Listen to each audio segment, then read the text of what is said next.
Hello, hello, hello. I think I'm live. I might be live. Quite sure if I'm live.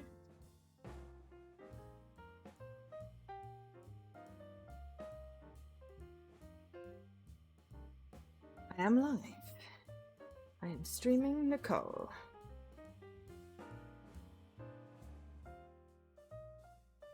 There we go. Just gonna do a quick tweet. And we will begin. Hopefully. Are you sitting comfortably? Then let us begin. Story time with Joe.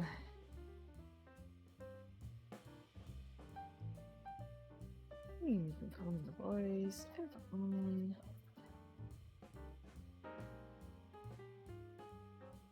Twitch.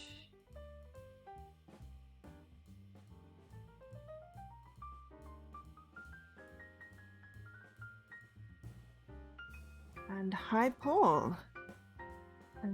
Right, I am tweeted.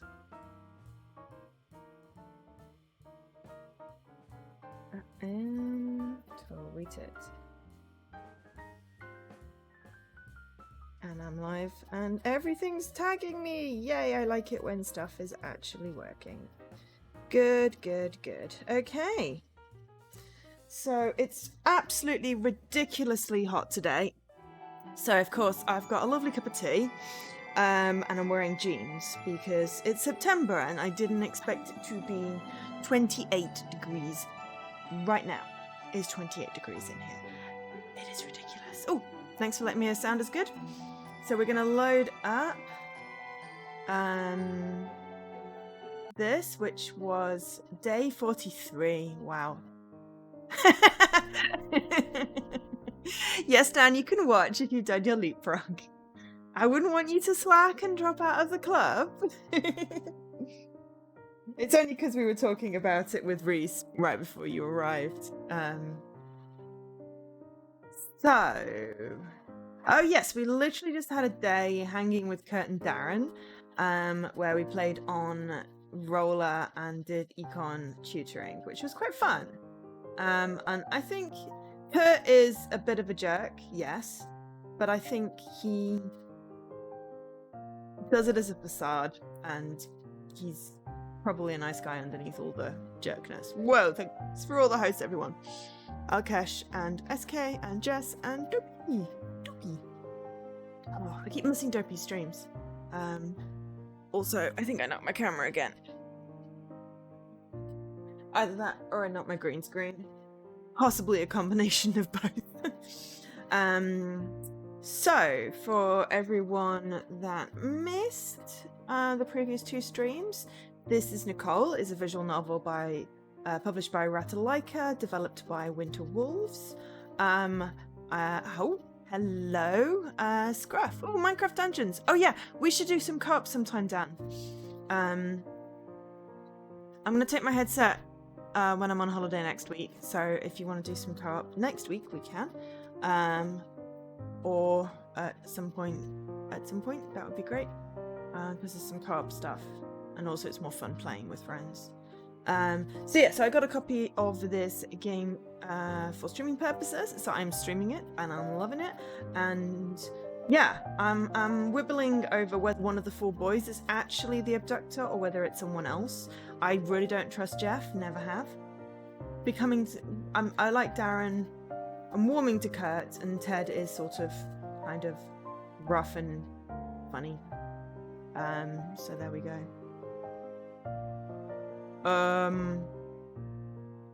Pass. I'll have to have a look, because I don't remember how far I got. I did a whole bunch with Jesse and Dopey. That's on YouTube. And then I think I did a couple of grindy ones, like just replayed a couple of levels to get some achievements for either alphabet or ratio or... No, it was Hangman, I think, maybe. So if you check my VOD, I'm like maybe 2 levels up from wherever I was at the end of my VOD. Otherwise, I can check later. So yes, we're going to continue. We finally have jobs, so we finally have money, but everything is still massively expensive. So we haven't done our lab assistant job thing yet, so I'm going to do a bit of that. So that apparently doesn't really do much. So we can do 1 job a day, and we have 4 types of jobs. So at the moment we're just trying to get our skills up. So we could do with something that does zeal. Does volleyball do zeal? Ooh. The selecting is not 100% real. Yay, zeal, but it's a pathetic amount of zeal.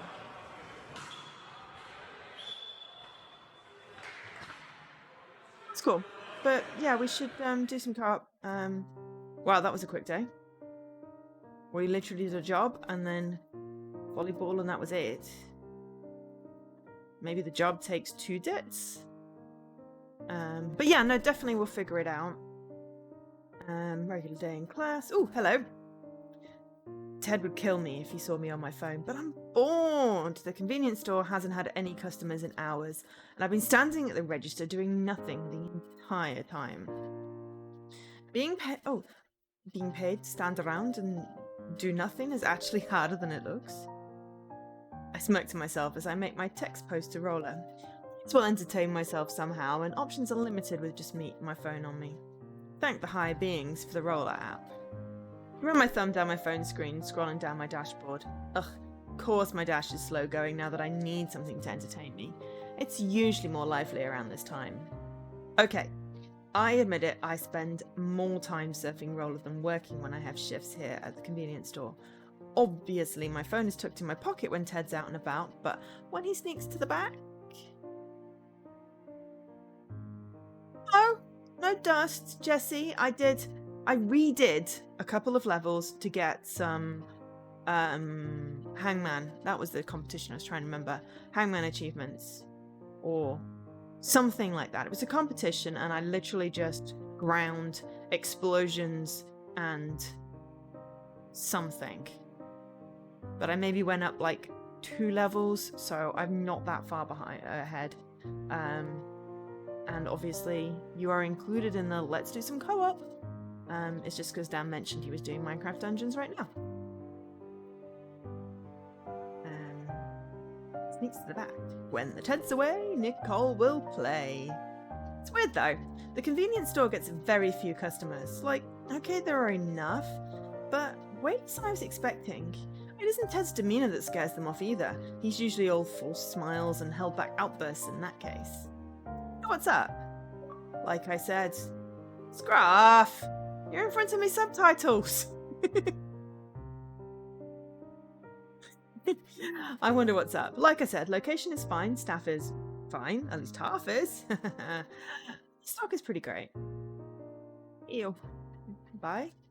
I mumble to myself as I quickly scroll past the stupid looking GIF on my dashboard, but I guess it's better to see that than pictures of more adult activities. Ugh, you want me to see that, and if anyone saw that on my phone? Well, it's not like anyone but Ted is here anyway. At least that's the case until I hear the glass door slide open and an electric chime ring through the store. I stand to attention and hastily drop my phone to my hip. Welcome. I usually do my best to welcome the customers as they come in. Personally, I like it when employees do that. However, I realise my impression did jack squat. Well, I recognise who it is. Oh, hi Jeff. Jeff's another classman I know from my biology class. We have a complicated relationship, and no, I don't mean like Spacebook. It's complicated. More, I think Jeff is super loopy, but circumstances prevent me from dropping him like he's hot. I mean, I guess he could be, if you're into that kind of thing. Jeff's eyebrows raise when he sees me at the register, and his usual placid expression slips off, in place of a very devious grin. Well now, once again, the gods must be smiling upon me. I wasn't expecting to see you here, assistant. I thought I'd entered cowboy territory. I laughed nervously, unsure of what he means by that. Yeah, I work part-time at the convenience store, remember? But you're saying that you're here to see Ted, right? You can call it something like that. I'm actually here to give him something. Where is the Lone Ranger? In the back? I can call him for you. I can take care of that. Jeff places the flyer he has on the counter, then cups his hands around his mouth like the bell of a megaphone. I wonder what all these would look like dropped on the ground. There's a crash from the back, and the sound of a door slamming open, and Ted's out in front like he was caught in a fire. His eyes grow wild as he sees Jeff standing there in the store, and he points right at him. Don't you doggone dare, you dastard! Wow. Don't ask me what's going on with the voices tonight. I've not quite got into me groove. But there we go. Ooh, alliteration. I'm impressed. Your speaking lessons must be really coming along. Jeff's exaggerated impression of the Alabama drawl only gets Ted angrier. Add that to the way he claps slowly like he's humouring a small child, and Ted's about to burst. Ted's accent keeps on changing because I can't do an American drawl. So, there we go. Yeah. Just don't ask. Not quite got the accents in yet. Who let you in anyway? Myself. Why? I didn't think I wasn't allowed in here. Your father seems to like me. Pops likes everyone, that's how he is. But I ain't my pa, so if you don't want your ass kicked, get out before you make a mess. Well, yes, Alabama, it's south, but, yeah. I can't do that. You're kicking me out, and after I went through all the trouble of coming here to tell you something. How rude. I flinch as Jeff turns to me and motions to the flyer he left on the counter. Assistant, could you hand that to Cowboy over here? Huh? Why me? Nicole, just hand it to me already. I pick up the flyer and turn it over as I walk to the side of the counter. My eyes light up as I see what it says. Neat. There's going to be a black party. Oh, God. Neat. There's going to be a block party happening soon. I hand the flyer over to Ted, who manages to read the whole thing, whilst keeping an eye on Jeff the entire time. Impressive. I've never been to a block party before. Are they fun? The lesser-minded, I suppose. As the flyer says, there are booths set up, free to anyone on the block, hence the name. Even you could set up a booth if you wanted, Nicole. And you came all the way just to give me this? Naturally, I missed you, Teddy boy. It feels like we haven't talked in so long. Don't call me that. Fine, Cowboy then. You can't say you haven't missed me. Ted scoffs and places the flyer back on the counter. Miss you? Like the way you mosey in on here, make a mess every chance you get? Or ask for price checks on tons of items and never buy them? Of course I wouldn't miss you. Sometimes I wonder if I do really want to know the history between these two. Unfortunately, I am way too scared to ask. I can only dart my eyes back and forth from Ted to Jeff and the door, just in case I need to make a quick escape. Jeff smiles coolly and makes a show of leaning back as if stricken with the vapours. That's so cruel. It's almost as if you don't like me at all. It's because I don't like you. Ted shouts, and Jeff manages to let up a small fake cry of distress before running behind me. I gasp as he places his hands on my shoulders and pushes me forward. Assistant, can't you see how mean he is to me? Do you really want to work for someone like that? Hey, hands off her. She may be your fake assistant, but she's my real employee. Is this how it feels like to be fought over? I gotta say, I kinda like it. But these guys are going to kill each other if I don't do something. Now, boys, let's try and behave like adults, shall we? Look over my shoulder at Jeff hanging behind me, eyelids lowered. Especially you, Jeff. Oh, Nicole, not you too. I sigh a little as Jeff continues to play the victim. I know you don't mean that, Jeff. Seriously, you can stop playing around now. I hear Jeff huff petulantly. Fine, spoil sports. Jeff straightens up and dusts off his shirt like it got dirty in the middle of his charade. But yes, the block party is happening soon and my boss is the head of the committee. He wanted to make sure all the businesses in the area knew, and considering your usual track record when it comes to these events... Jeff tips his head back smugly. I didn't think you'd know. Looks like I was right. That must be awfully embarrassing for you. Ted blushes as he points this out. It's only because I don't have time for silly things like this. I talked it over with Pops and he agrees. Only because he doesn't want to upset his little baby boy. He ducks down behind me as Ted lunges for him with an arm. Assistant, make him sit. Maybe we shouldn't fight in the store, huh, guys? It's a pretty lame way to get them to settle down, but when faced with Ted's fists in my face, it was the only thing I had. When he sees that I show no signs of getting out of the way, Ted clicks his tongue and pops his neck from side to side. Ugh, I ain't got no time to waste beating scum like you. I got your message loud and clear. Block party soon, right?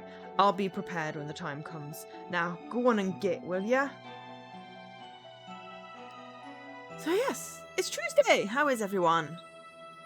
Aside from ridiculously hot, if you're anywhere in England that is currently suffering from ridiculous heat. In September. I don't know why.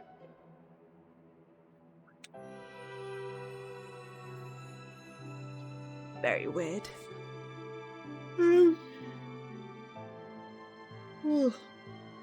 I don't know why I expected Jeff to do anything but stay where he is and just smirk. He looks around slowly, weighing his options. Actually, now that I'm here, might as well look around, right? Who knows, perhaps I'll end up buying something this time. As Jeff takes a step forward, Ted stops in front of him and stands his ground. I know what you're up to, and I'm telling you that it ain't gonna work. Well, I don't think it'd be very fair to stop me. After all, I'm a good-natured paying customer.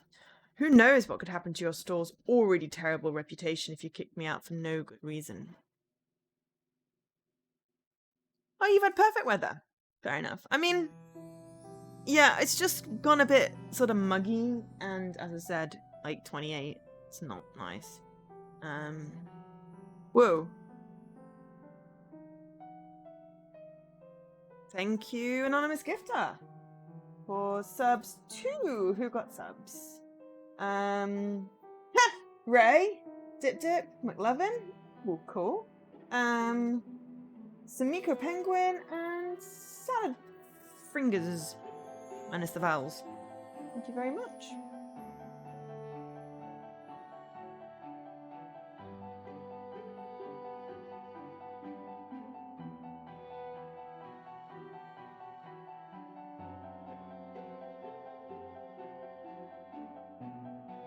Sorry, just taking a screenshot.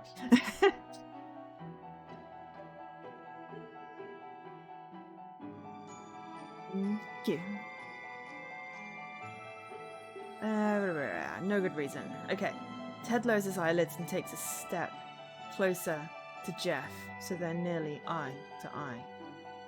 Are you threatening me? It's a possibility. Unfazed, Jeff walks away towards the aisles, chuckling darkly to himself. I watch Ted shake in place as he tries to control his anger. And our store does not have a terrible reputation. Ted takes a deep, calming breath once he's had the last word. I feel him wrap a hand around my forearm and drag me over to the far side of the store. Ow! What's your deal, Ted? I rip my arm out of his iron grip and shake it a little to loosen out my muscles. Sheesh, I thought he was going to squeeze it off. I look at... Ooh. I look at Ted, expecting a good answer. He pauses for a moment as if trying to make one up. That dastard's up to something fishy. I can already smell it. You'll have to help me, Nicole. I can't let him win this time. Win? Why am I getting a weird feeling this isn't as serious as Ted's making it out to be? Does Jeff always do something like this? Ugh, you don't want to know. When he's over here, he does anything he can to get my goal. Ooh! Yeah, we have summoned a wild Ray. Hi, Ray. It's story time with Joe. drops things on accident, opens things, starts eating them before he pays. Ugh, I'm getting heated just thinking about it. Ted's hands clench into tight fists. Yes, it's like some stupid rivalry between the two of them. Gosh, boys. What do you want me to do? I need you to tail him. You know all about his slimeball ways, so he won't be able to fool you. I'll take over the counter. You watch him to make sure he ain't up to no good. If you see something, start hollering and I'll catch him in the act. All sounds like overkill to me, and I get hit with a great idea.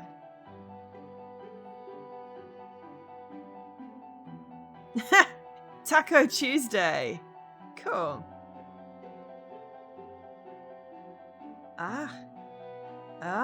So this is like good cop, bad cop? No, that's not necessary. But I want to be bad cop. Bad cop sounds way more fun. Nicole! Then again, you're way better about being mean than I am, so... I am not. Look, you can be whatever cop you want to be, just follow him. Who knows what he's getting up to right now. I can see Ted's getting frustrated, so I stand up straight and give him a mock officer's salute. Gotcha. Leave it to me. Make sure you're not too obvious-like. With those parting whispers, I'm off to stalk Jeff through the aisles.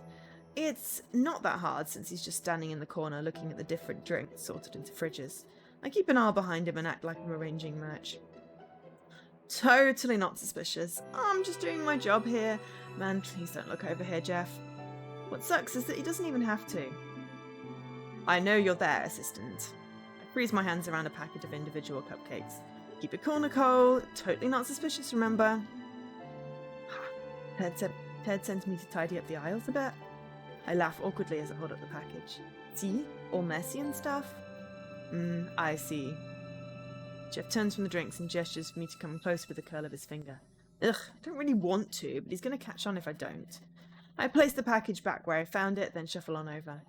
What is it? Oh, I didn't want Ted to overhear us. I doubt he'd like to know that I'm onto his little scheme. My face falls, and Jeff quickly does his best to reassure me. Weird behaviour, considering it's Jeff. Don't worry, assistant. Even without your awkward bumbling, it was obvious. I had to hand it to him. It took me longer than usual to realise. But that's not what I want to talk to you about. I only wanted to offer my cooperation. Jeff holds his hands out to the sides like he means no harm. I'm bored, assistant. Okay. And when I get bored, I like to remedy that any way I can. Right now, I just came up with a great idea to entertain myself, but you're going to put a stop to me, aren't you? If it's bad. Oh, to Ted, it'll be positively deplorable, which is what makes it all the more entertaining, seeing his face contort so disgustingly into that expression of rage. Jeff cackles like an evil villain from an animated movie. I'm getting shivers. Feel my arm. There are goosebumps, right? I pull my hand away from Jeff's goosebumpy arm. Ew, no, I'm not touching you. Boo, I thought you were going to be more fun than that, not like the cowboy over there. I worry about him, you know, don't you? He's always so stressed and uptight all the time. He needs some time to relax and let loose once in a while. Jeff extends a hand towards me. Which is why I need your help, assistant. I only do it because I care. Jeff offers me a devilish smile. I highly doubt that it's his real reason, but I'm really too nervous to voice that out loud. What do you need me to do? Oh, assistant, my sweet, simple, stupid assistant. You haven't caught on? I'm extending the olive branch to you. I wish for you to work with me. I can have my fun, you'll look like you've done your job, and I can watch Cowboy finally unwind for a moment. Better yet, this'll all happen without the store's worth of wear. For the most part. That last part worries me, but weirdly enough, Jeff and I seem to agree that Ted needs to relax more. He's usually like a wind-up doll, rigid and tight. Be nice to see him finally at ease, or at least as close to possible. Ah, I can see that you're agreeing with me. You are agreeing with me, right? I don't blame you. It's a wonderful idea. Jeff shakes his extended hand to get my attention. You know I keep the promises that I make. It'll work out fine for everyone. I would ask you to trust me, but I'm terribly untrustworthy. I doubt I trust myself right now. The words that I really want to hear, I don't know, should I do it? Jeff has a few screws loose, but he does make a convincing argument. And he did say that I wouldn't get in trouble if I went along with him. Agree with him, disagree with him, challenge him. Challenge him. I'm not, gonna be a sheep. I placed my hands on my hip and cocked them to the side. Please, I don't need to work with you when I can stop you first. Jeff's eyebrows raised, and it's like for once I'm the one unsettling him. However, he soon returns to his usual self. Oh my god, he likes that. Ugh. Stop me. Ridiculous. I can call Ted over here right now. Not that hard. I give Jeff a knowing glance. He nods his head a few times, getting my point. Isn't it kind of obvious anyway? Yes, true. Impressive assistant. My plan would be a complete disaster that way. Ooh, I think I'm shivering again. Jeff rubs his hands up and down his arms like we're outside.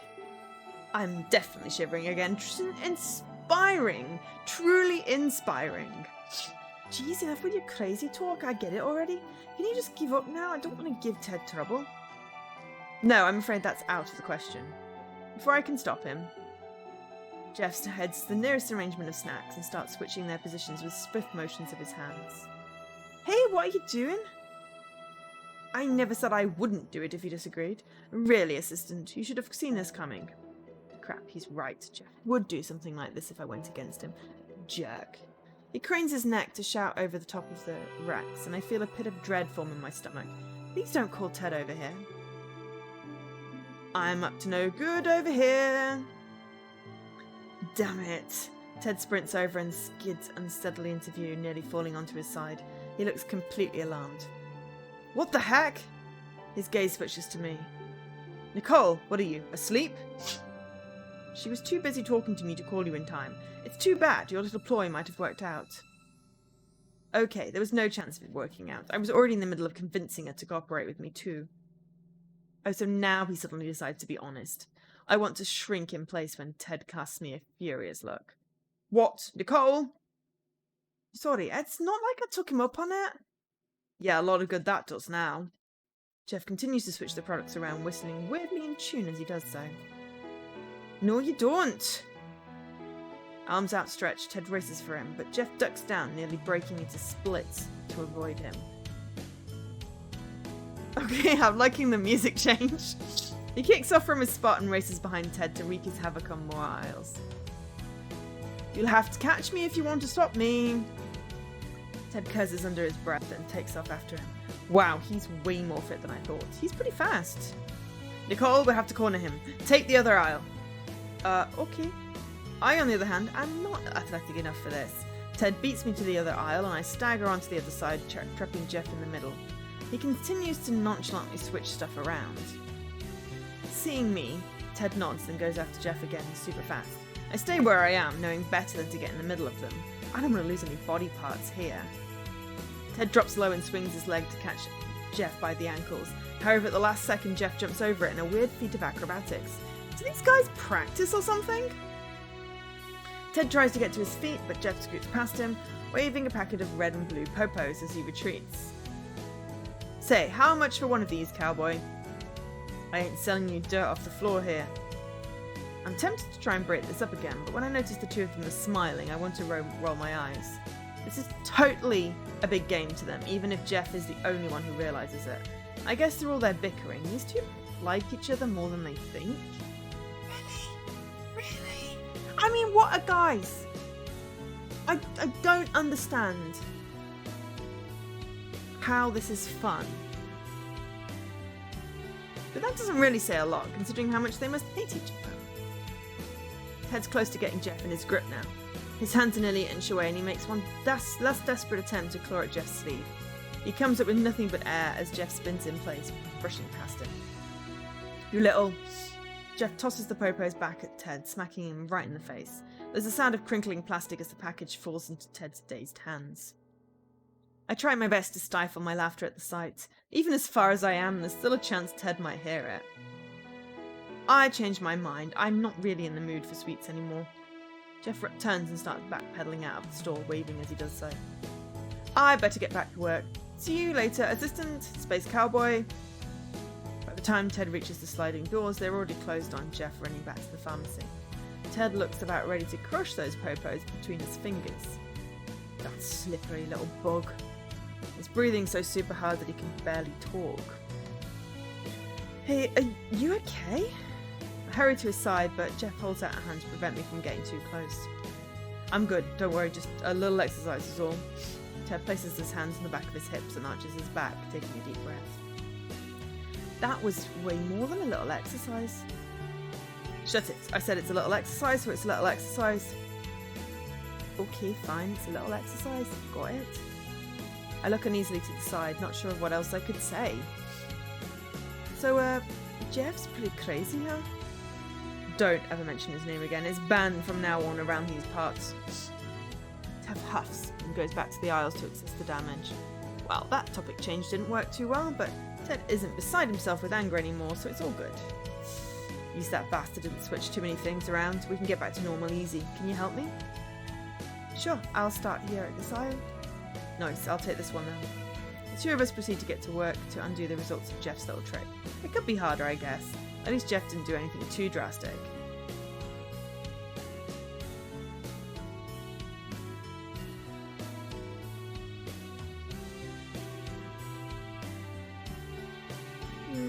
Look for suspicious behaviour. Getting small amounts of things. It's quite annoying. Okay, so we have 5% Jeff. I'm not happy about this. To raise my other stats. I'm trying! Motivated! Great job in class. Okay, cool. Okay, so... Diligence is high.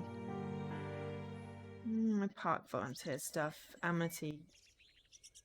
Should be good. Plus 14. Nice. Okay. From Xbox. Oh, gaming beta has come to Xpass Game Pass Ultimate. Xbox Game Pass Ultimate. Yes, but only on Android. Wow, my energy is right down. I got some money. You can now access the online shopping. Okay. Regular day in class. Okay, so... Zeal. That's wit. Cafeteria server, is that Zeal? Yes. Not a great deal of money. What else do we get Zeal from? Gym. Train. Play.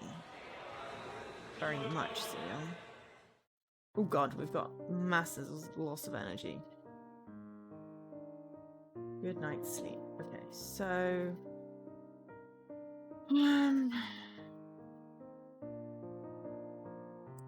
the morning.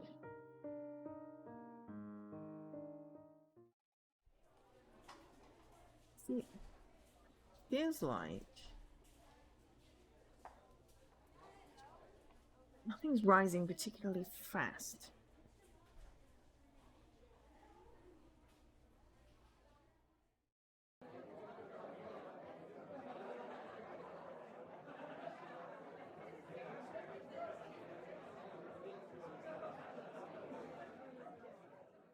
Let's do some relaxing.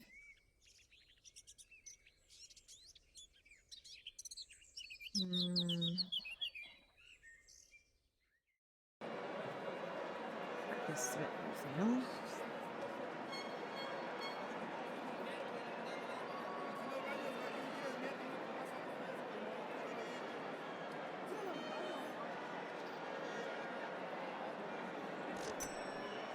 We got a bit of energy.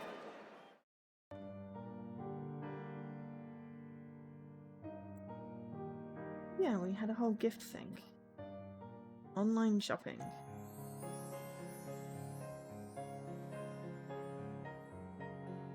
Okay. Alright, so we can buy a leather-bound journal. Okay, so what do we got? We've got how to stay motivated, the key to success, hard work, how to make friends, and think smarter. Leather-bound journal, pocket watch, antique quill, cane.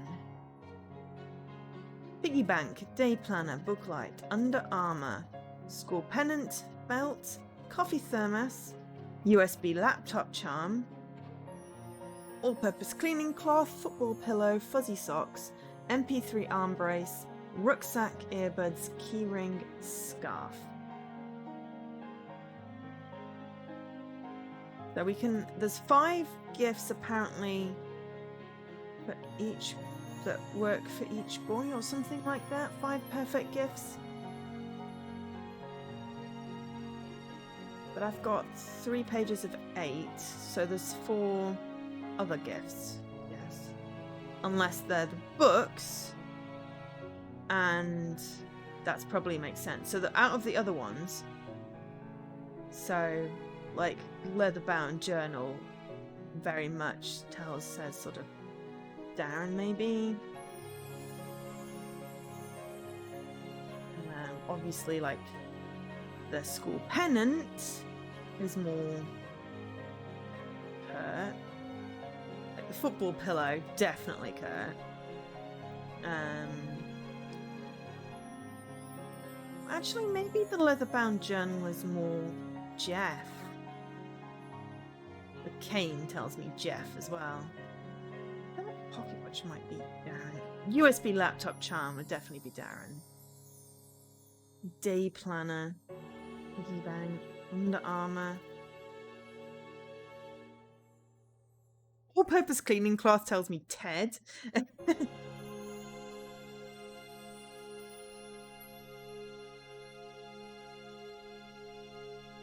Who do I want to buy something for? I kind of want to maybe get the little USB laptop charm.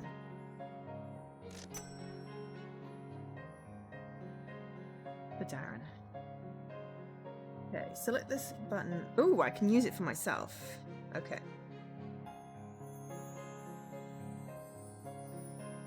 Wit.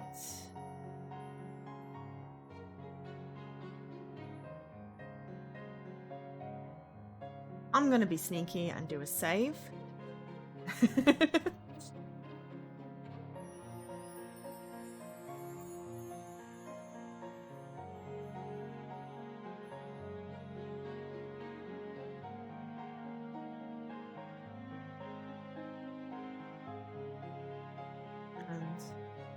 Hey Darren, looky here at what I got ya. You giggle as I show Darren the tiny robot charm I bought for him. Isn't this the cutest thing ever? You can even pop his head off and use it as a USB drive. Carefully pull off the robot's head to show Darren the plug. Kind of looks like a broken off piece of his robot spine now that I look at it. I wasn't quite sure if you'd like it as much, but I figured since we both use our computers like crazy, we may as well snazz him up a bit. Do you like it? It's a great gift. Darren blushes as he takes the robot charm from me. I've actually been thinking about adding a bit of personalization to my laptop, but I didn't know where to start. This is perfect. Whenever I look at this tiny fellow, Darren nervously swallows his words before he continues. I'll be sure to think of you, Nicole. Thank you very much. Yay! Oh, plus 20!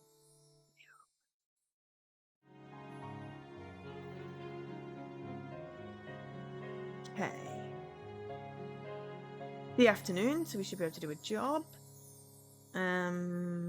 Wit. Oh, hang on, no. Did we pass the job bit?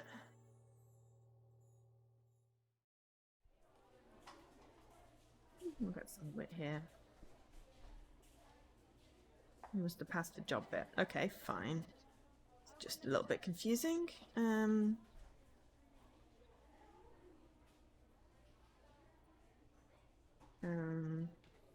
I guess we'll fit in some more extra classes.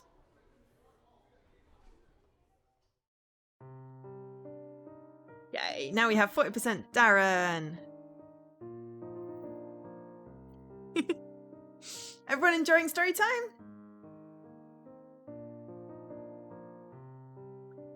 Regular day in class. Okay, so laboratory assistant gives me more wits. Right, perfect. I like doing the jogging activity, even though I hate jogging myself.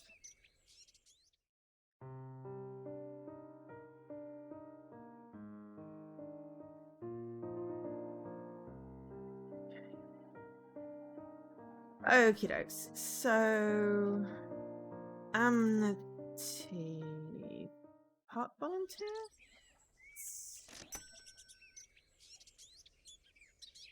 Okay. I gave Darren a cute gift and got 20% friendship. It's the new Jackanory. Okay, I'm gonna do some more online shopping.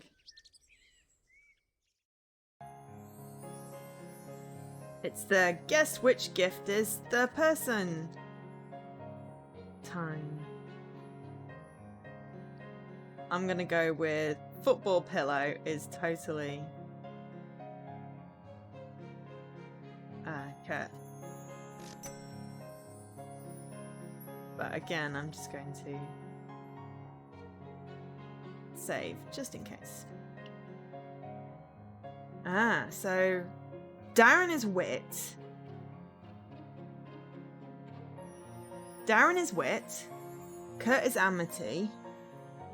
So Ted is diligence. That means Jeff is zeal. Interesting. I suppose that sort of makes sense. So it says you can consume the item yourself to gain that particular thing. So that is where it matches up. So this should be Kurt's. I call Kurt to my dorm to give him the gift and Kurt, hey, check this out. I have to pillow-shaped football from behind my back. It's so soft and squishy, I can't help squeezing it a little. Think this has a space on your bed? Whoa, that's one big pillow. Football shaped too. You're a girl that knows the way to my heart. Relax, Casanova. It's a friendly gift between friends. Just friends, huh?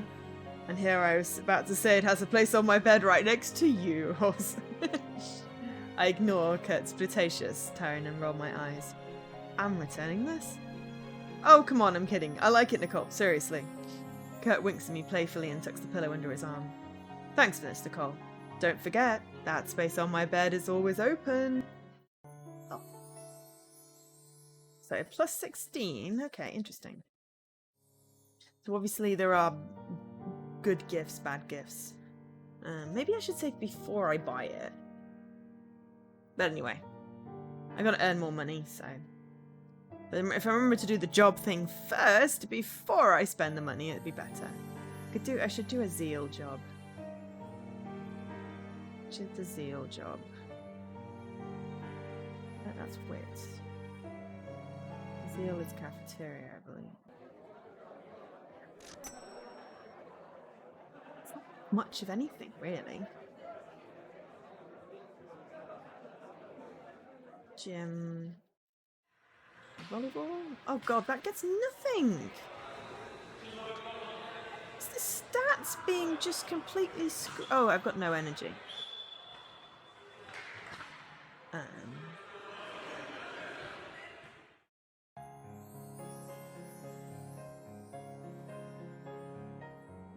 Making out. Okay.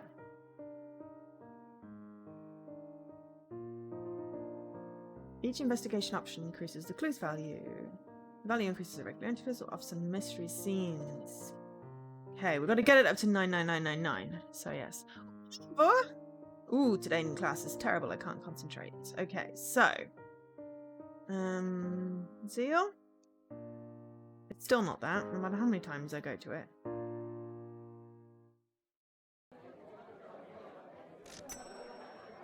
Okay.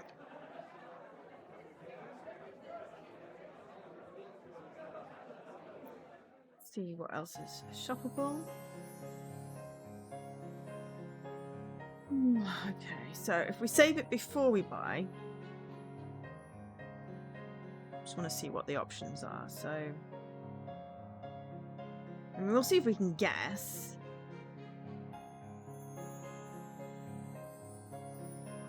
I'm honestly kind of thinking there's cleaning cloth is head. Oh, zeal? Oh, interesting. Interesting. Oh, it's only 8 points. Okay.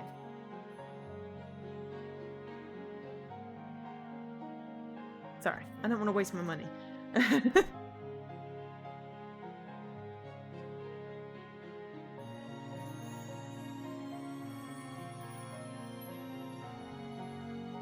What about the scarf?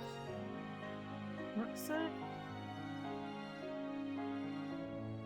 I want to find something that I'm fairly sure about.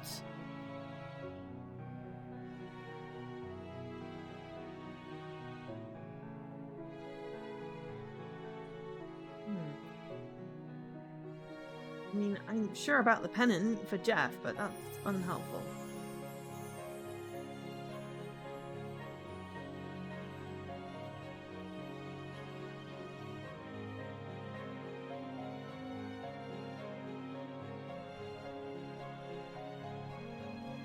Fuzzy socks, scarf.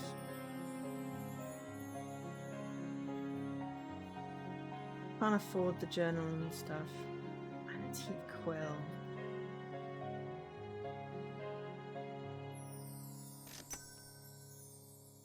Wit. That's there and then.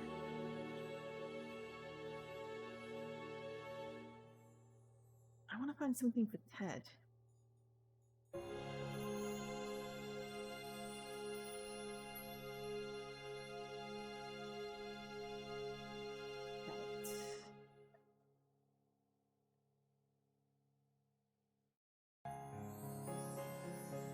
Rucksack. He's outdoorsy. It's gotta be it. But that's Zeal again. Maybe Ted is Zeal. Okay, well. You can load. Okay. Do you have a second, Ted? I got something for you. He arches his brow. Oh, I don't want it. Oh dear. Don't like it. Okay. If Zeal is Jeff? Is there a present for you? Shrug off the backpack, a rucksack that I bought for Jeff and handed over to him. Take it. This way you won't be overstuffing your pockets with all that stuff you carry with you. Jeff hums and experimentally tries on the rucksack. He tightens the straps to the appropriate level and grabs them with both hands. I believe this will do. Good thinking on your part, assistant. My thanks. I don't want to increase my... No, I don't. I'm reloading that. I was doing an experiment. I don't want to increase my thing with him. Okay, I want a diligence one. Maybe piggy bank. Diligence. There we go. This has got to be Ted. Right. Okay. I called Ted to my dorm to give him the gift, and... Do you have a second, Ted? I got something for you. I hold out the classic piggy bank I had behind my back. I keep a careful grip on it. I'd be so embarrassed if I dropped it on the ground. Isn't this Porker the cutest? You look like the kind of guy who has spare change all over the place. Ted blushes, suggesting I hit the mark. I have it organised in one place, all right. He grumbles as he takes the bank forcibly from my hands. Sheesh, I didn't mean to hit a sore spot. Practice run. Exactly, Dan. I was experimenting with the personality types. So Zeal is Jerkface, who I don't want to give gifts to. Diligence was always going to be Ted. Amity is Kurt and Wit is Darren. So that makes it easier. But I can also use them. See, I don't know if I want to romance anyone particularly. I'd like to be friends with a, bunch of them, but I don't want to romance. But I guess I've got to pick one. Maybe I'll let Strain pick. As long as it's not Jeff. Jeff is not an option. I should do a poll. Yeah. Thanks, I suppose. The little guy's kind of cute, isn't he? Yay! We got some extra Ted. Only +8 though. Okay. Alright, we need to earn some more money before we keep spending it. Okay. keep using our morale and stuff. It could be useful to get that back up. So I'm going to do a shift in the convenience store.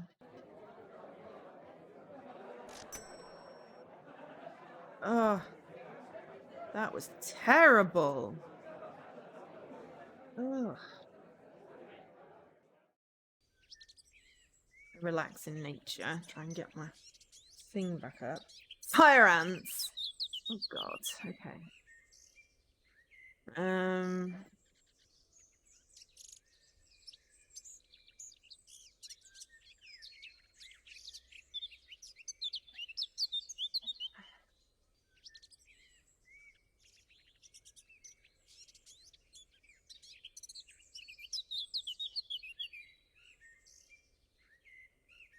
I'll treat myself to a bubble bath.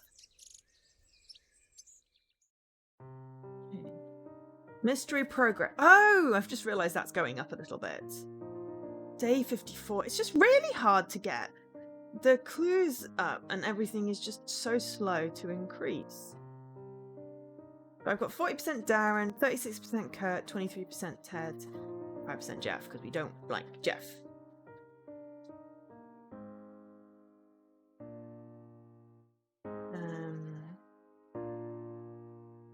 So Amity is... Oh no, not a job option yet. Okay, so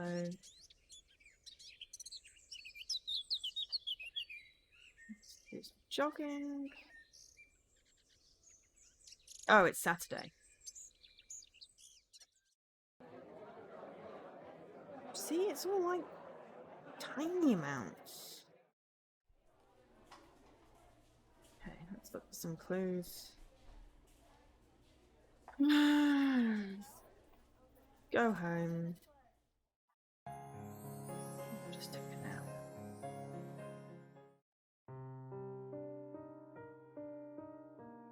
I don't know how long this is going to go on for, but yes, there are dateable characters. So let me set up a poll.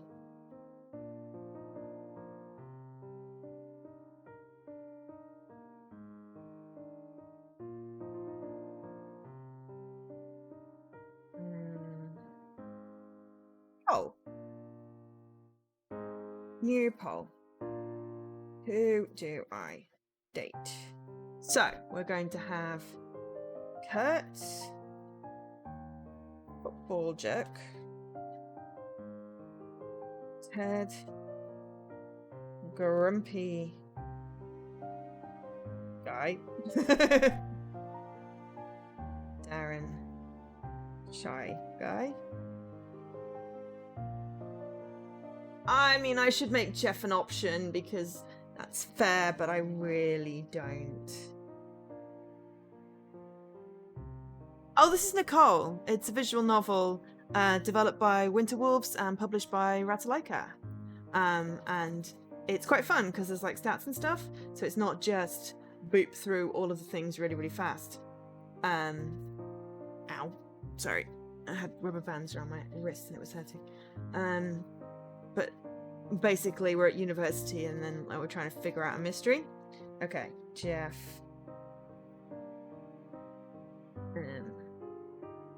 Creepy jerk.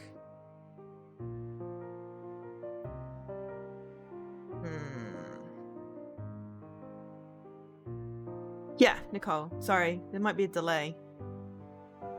Okay. Allow additional votes with 100 big bloops. 10 minutes. Start poll.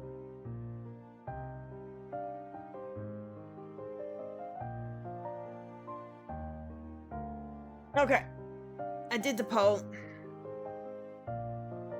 Let stream have a vote. Okay, so it's Sunday now, so it's just like stuff is just like so slow to increase. It's just a bit ridiculous.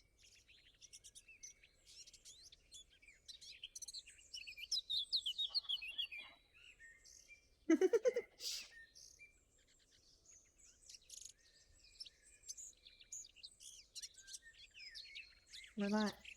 Okay. Zeal. Zeal. I don't remember. Let's just look for some suspicious behaviour.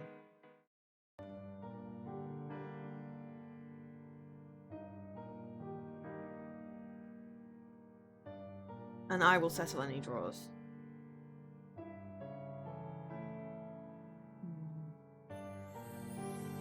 Okie dokes. So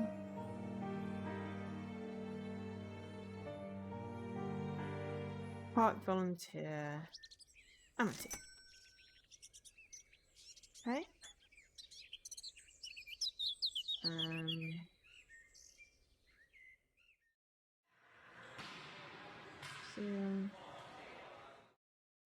end the day again.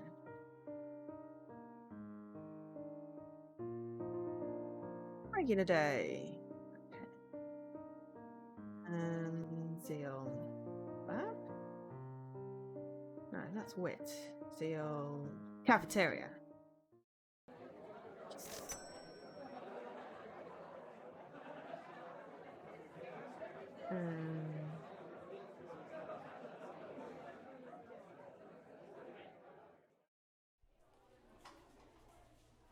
Buddy.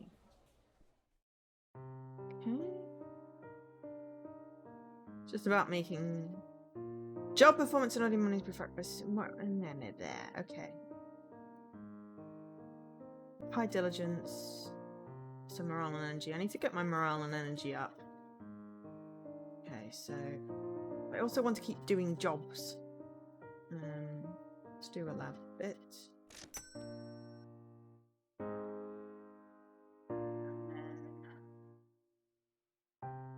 Go home and take a nap.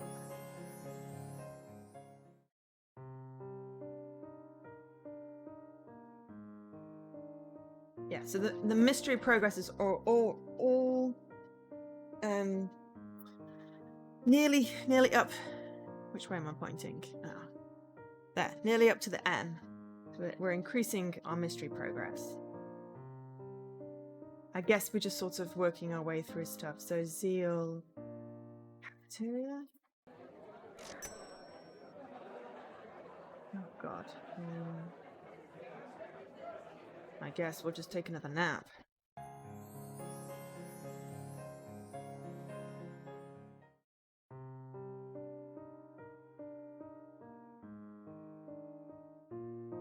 The decisions you make in this month might lock down the romance to one specific character. You might want to save now and use this as a starting point to try romancing the other characters later. Okay. I'll save it over this shop one because... Yeah, day 61. How are we looking on the poll? Ooh! Her and...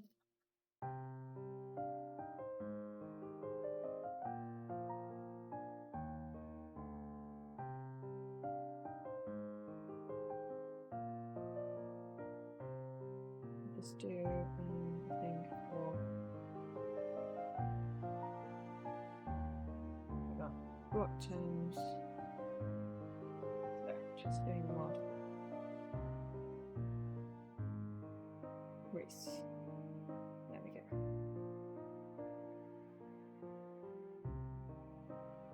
Okie dokes. Right. Carry on. Regular day in class. Let's go back to the convenience store.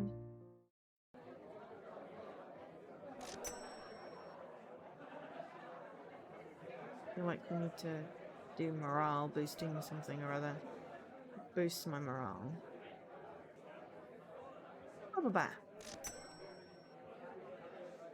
And then we'll have a nap. It basically turns into class, job, nap, which is pretty much sums up my life.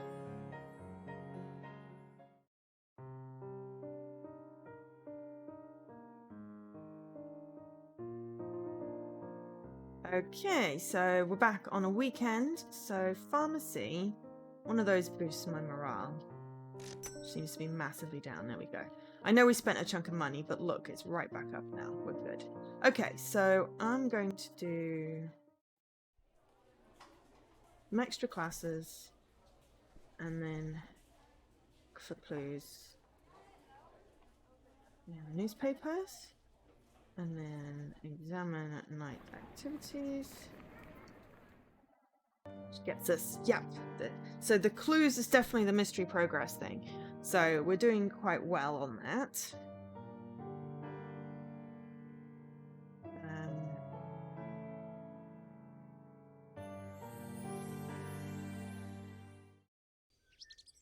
So socialize, ask about the disappearances.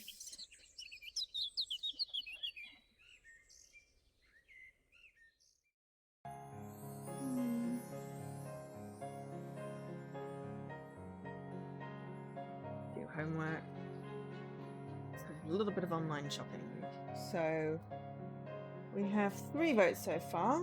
If you've not voted yet, please do vote. See what we can afford.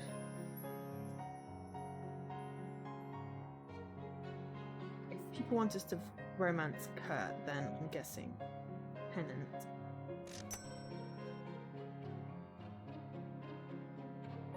Eight points of amity.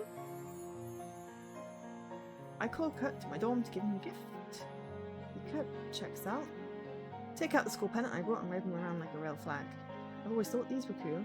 So I figure since you're on the football team that you'd want to show some school pride.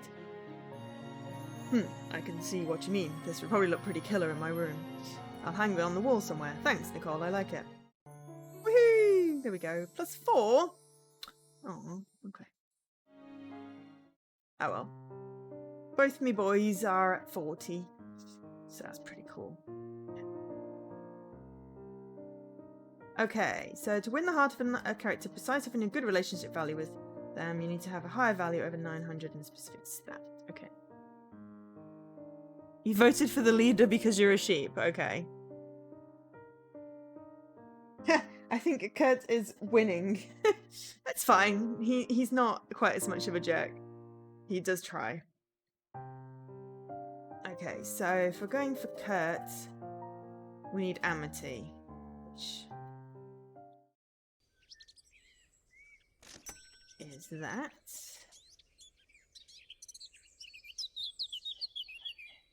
Let's boost that. And then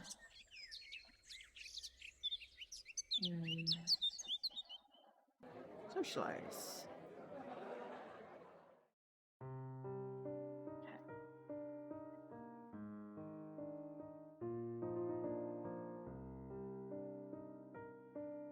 Hey, we feel motivated. Okay, so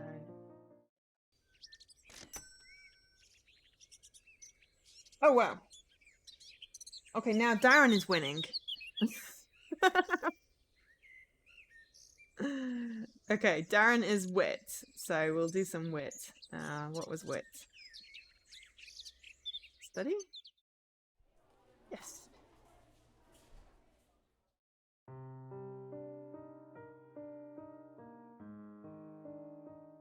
I believe that's right. So you can also spend bleep bloops for extra votes. Oh, now they're equal again. Oh, Kesh, was that you?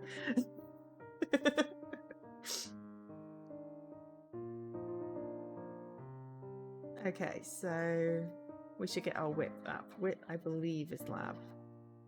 I think that was right, yes.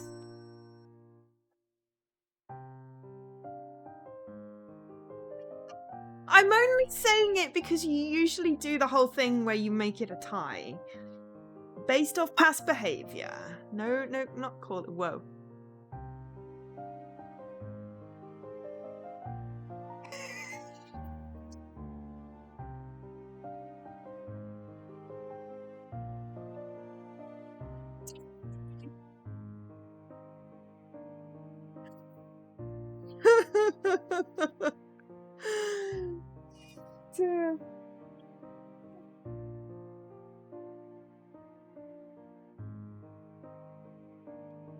Okay, Jesse also contributed lots of channel points, as did Dan, as did Reese.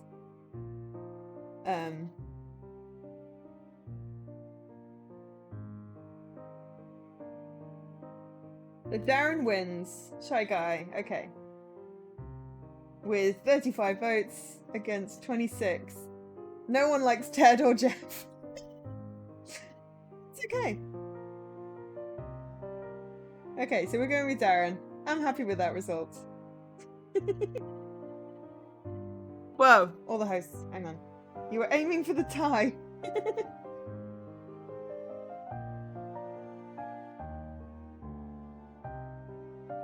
Well, I thought because everyone seems to have loads of bleep blips, it doesn't cost you anything to do that. Read. You were wondering who was voting against you.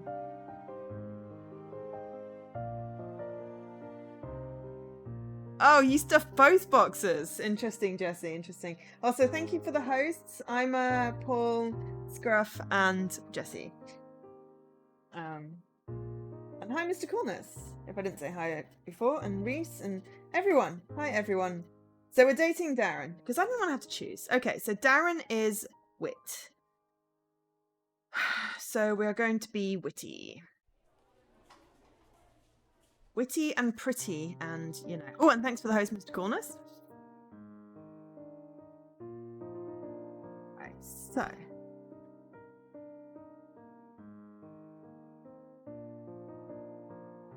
Wit is lab work. I just need to earn monies as well. I think we'll just go home and take a nap.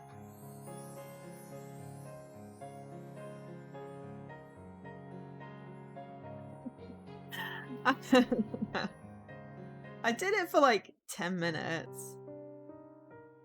I don't know how long things are, but... Okay, so... Wit.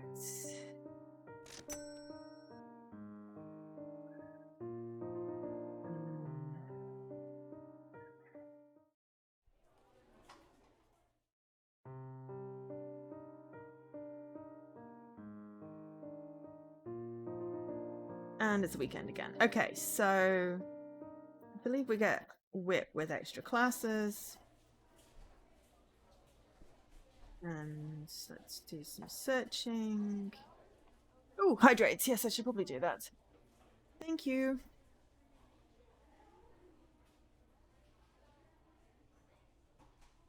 And then I think we'll buy Darren a gift.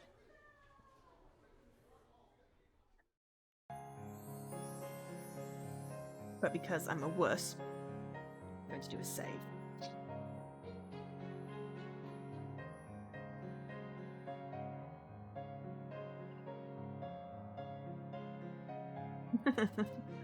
Yeah, Mr. Coolness was already here for it, Dan. And stop with the whole legally stuff. Legally my ass. Wait, see? Darren, antique quill.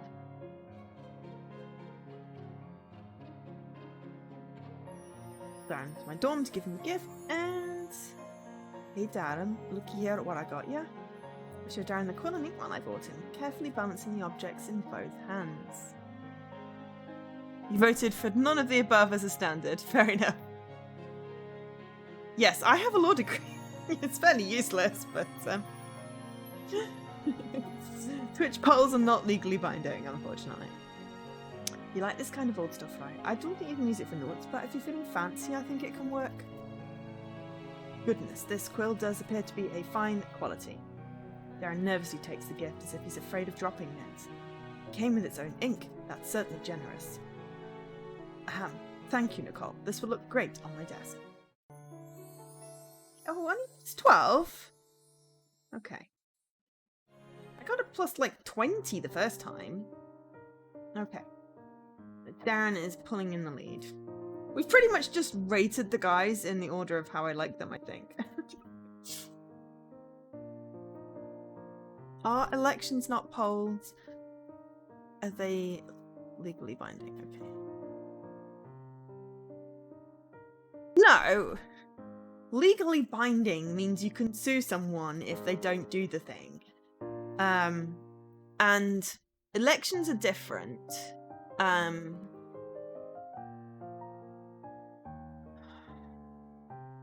I mean, not wanting to bring up politics on the stream, but the Brexit vote was not legally binding. It was advisory. Therefore could have been ignored and avoided all this pain. But, you know, elections for prime ministers and stuff and parliament, that is, I think, legally binding. I'm not sure. Didn't do political legalities. But, you know, where there can be fraud, you know, then that's where the legal process is involved. But yeah, Twitch poll, not legally binding. But I will take it under advisement, and as I agree with the results, I'm going to go with it. Okay, so we're trying to lock in wit. So hang on, where are we? Oh, we're Sunday. Okay, right. So our morale is massively down. We should do some relaxing in nature. I'm not choosing Jeff. To be fair, if you look at the amount of channel points spent, Reese didn't stuff the ballot. You and Jessie did. But seeing as Jessie stuffed it both ways. Okay, we're going to do some observing, get some clues. Want some clues? Clues.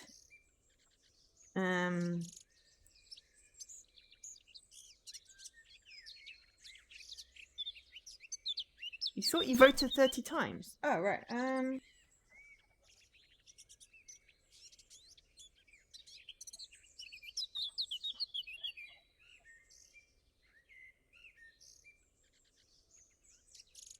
It said you voted 100 channel points.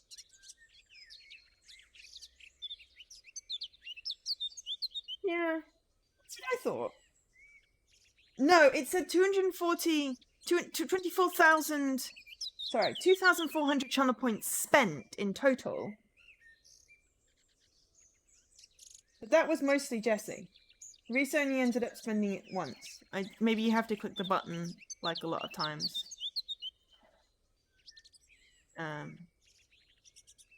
So, yeah, in the end, it ended up being America stuffing the ballot boxes.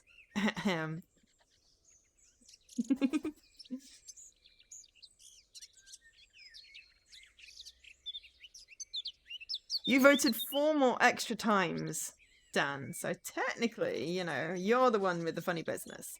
Okie doke. So morale is low. Ooh, thanks for the host, Dave. Energy is low. It tends to perk up a bit after a Sunday, but let's go for a jog. That boosts my morale as well as my diligence. I know it did, but that's not what the results page is showing me.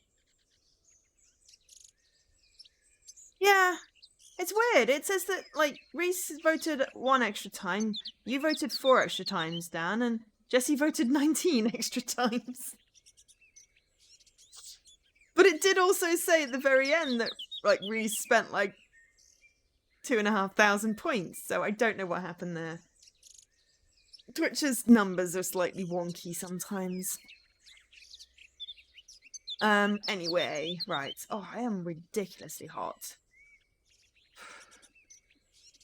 I might order some ice cream. Except that my delivery doesn't come until Saturday. Ugh. Curses! Curses! I say.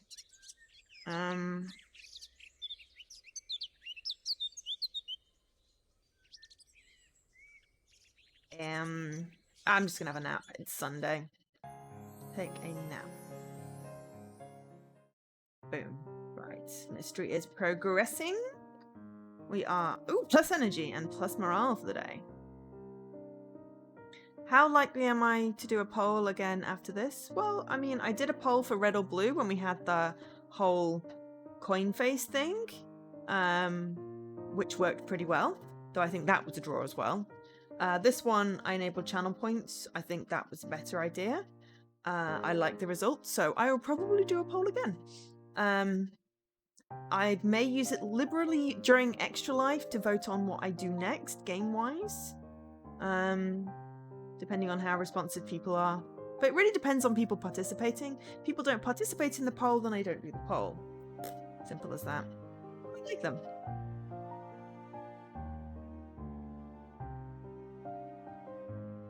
It's torn you apart. Silly Billy. My community is in tatters. Oh no, I'll get out the needle and thread.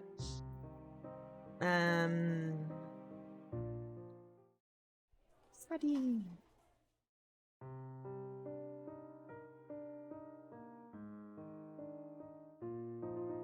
Less talking today because it's really just doing repeat, rinse, repeat, repent, repeat, repents, you know, that thing. Just work and study at this point.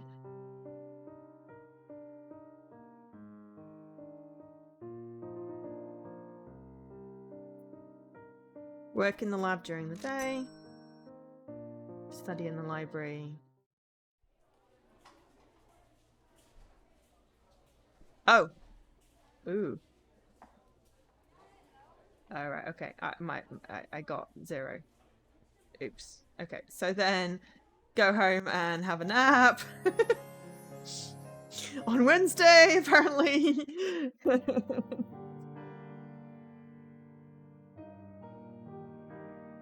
Okay, so morale is low. So work in the lab. Demoralizing. Can we go for a jog? Yes. Jogging brings up morale as well as diligence, so okay.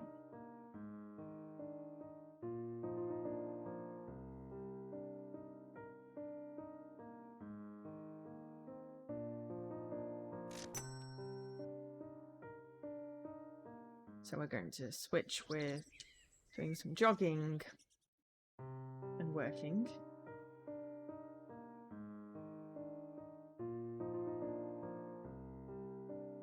And then we get to the weekend and let's do a bit of jogging. Let's observe some people, get some cues. Let's relax in nature. And then let's take some evening classes. Why not?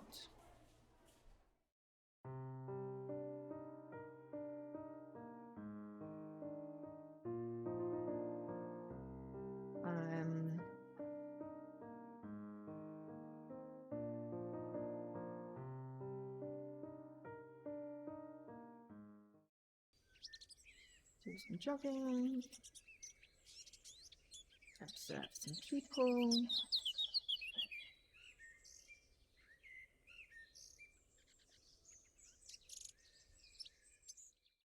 And let's shop for a gift.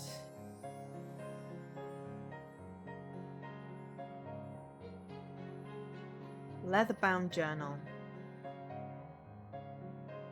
I reckon wit. Yep. Darren! Hey. Well, Darren's been done giving me the gift.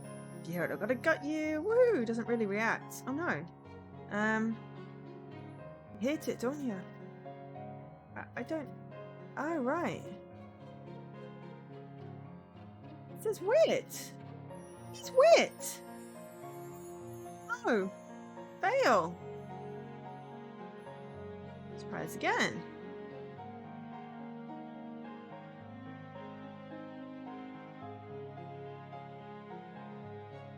Coffee thermos. Booklight. Maybe booklight. People are multi-dimensional. But the stats thing...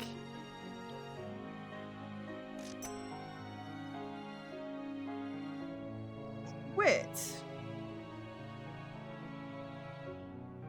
I know people are multi-dimensional, but this is a computer game, Jesse. This is the mint guy. You know, you should like him. Nice, right? See how bendy it is? Oh, thanks for the host, Leaky. I take hold of the booklight's neck and bend it back and forth to demonstrate. As you turn it on, you just push here. I press the switch a few times, the light flickers on and off. Ah, that's interesting. I used to have one of those back when I was a child. Now I can use it when I want to study late without disturbing Kurt. Thank you, Nicole. See, that was a wit one.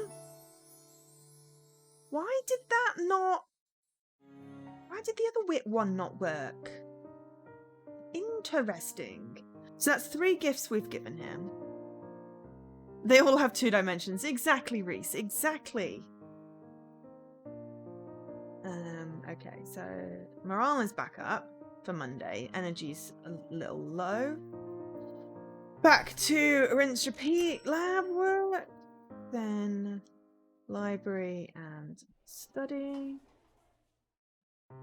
God, that huge hit to morale, that is.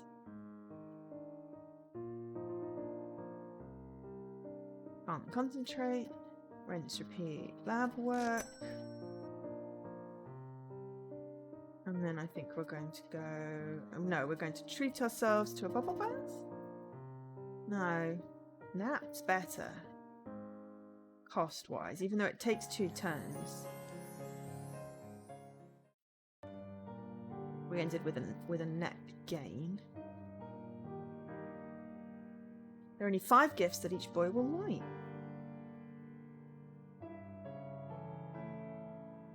So, yeah. Whips. I'm going to do some jogging.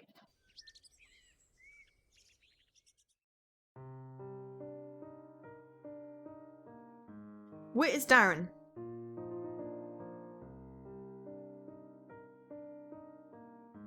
I think. I'm making a huge assumption.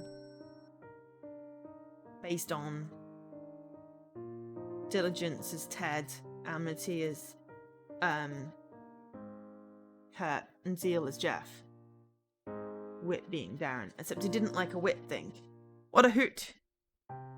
Wit's who? What a hoot.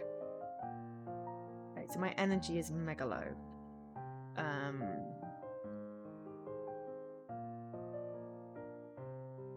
Restaurant. Have a great dinner. Oi, 100. Saving up for, like, stuff. I think it's gonna have to be a nap.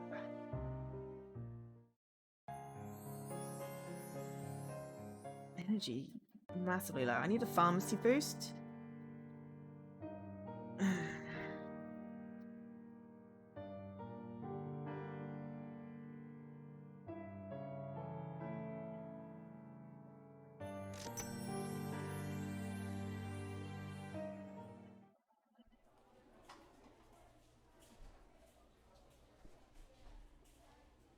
Some clues. Pharmacy. Morale. It's costing us 30, but I think it's worth it for the boost.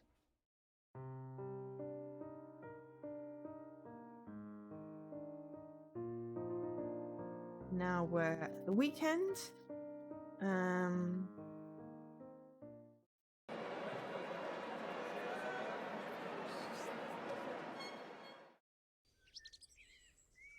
I should have gone energy boost, I realise now. And now I've sort of...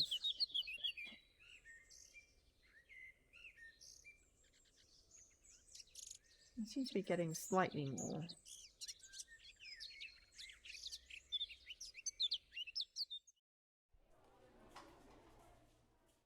Energy's low, but there we go.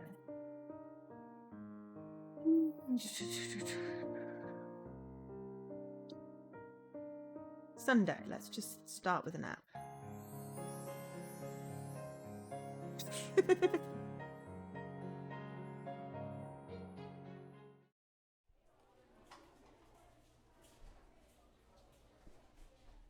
Extra classes.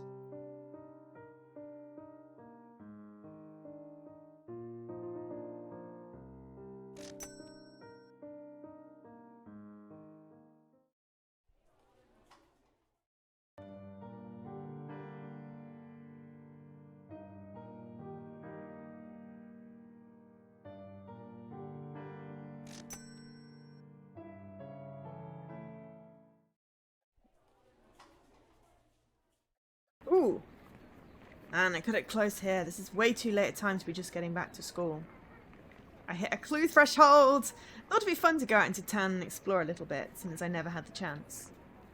It's a fun day. I had Chandra with me and we hit what looked like all the places to be. She had to leave early though because of work. Maybe she had the right idea. Like, I'm kind of creeped out right now. Campus is fine in the daylight, but when it's all dark and quiet like this... Gotta hoof it back to my dorm. Just being out here is giving me the heebie-jeebies.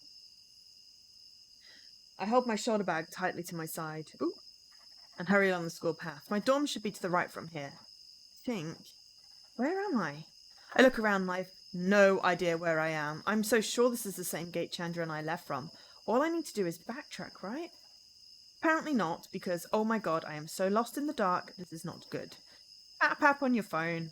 Okay, calm down, Nicole. Get it together. Oh, I know, an online map. There has to be an online map that can help me out. I tap on my browser and quickly thumb in a search for my university's map. Bless, there is one on my school's website. Okay, so... I study the map with squinted eyes. My phone screen is a decent size, but still, this map is tiny. I think I know which way to go. I nearly scream as my phone vibrates in my hands. Jeez, who is it? Oh, it's a roller notification. I might as well check that really fast. I can respond when I'm in my room.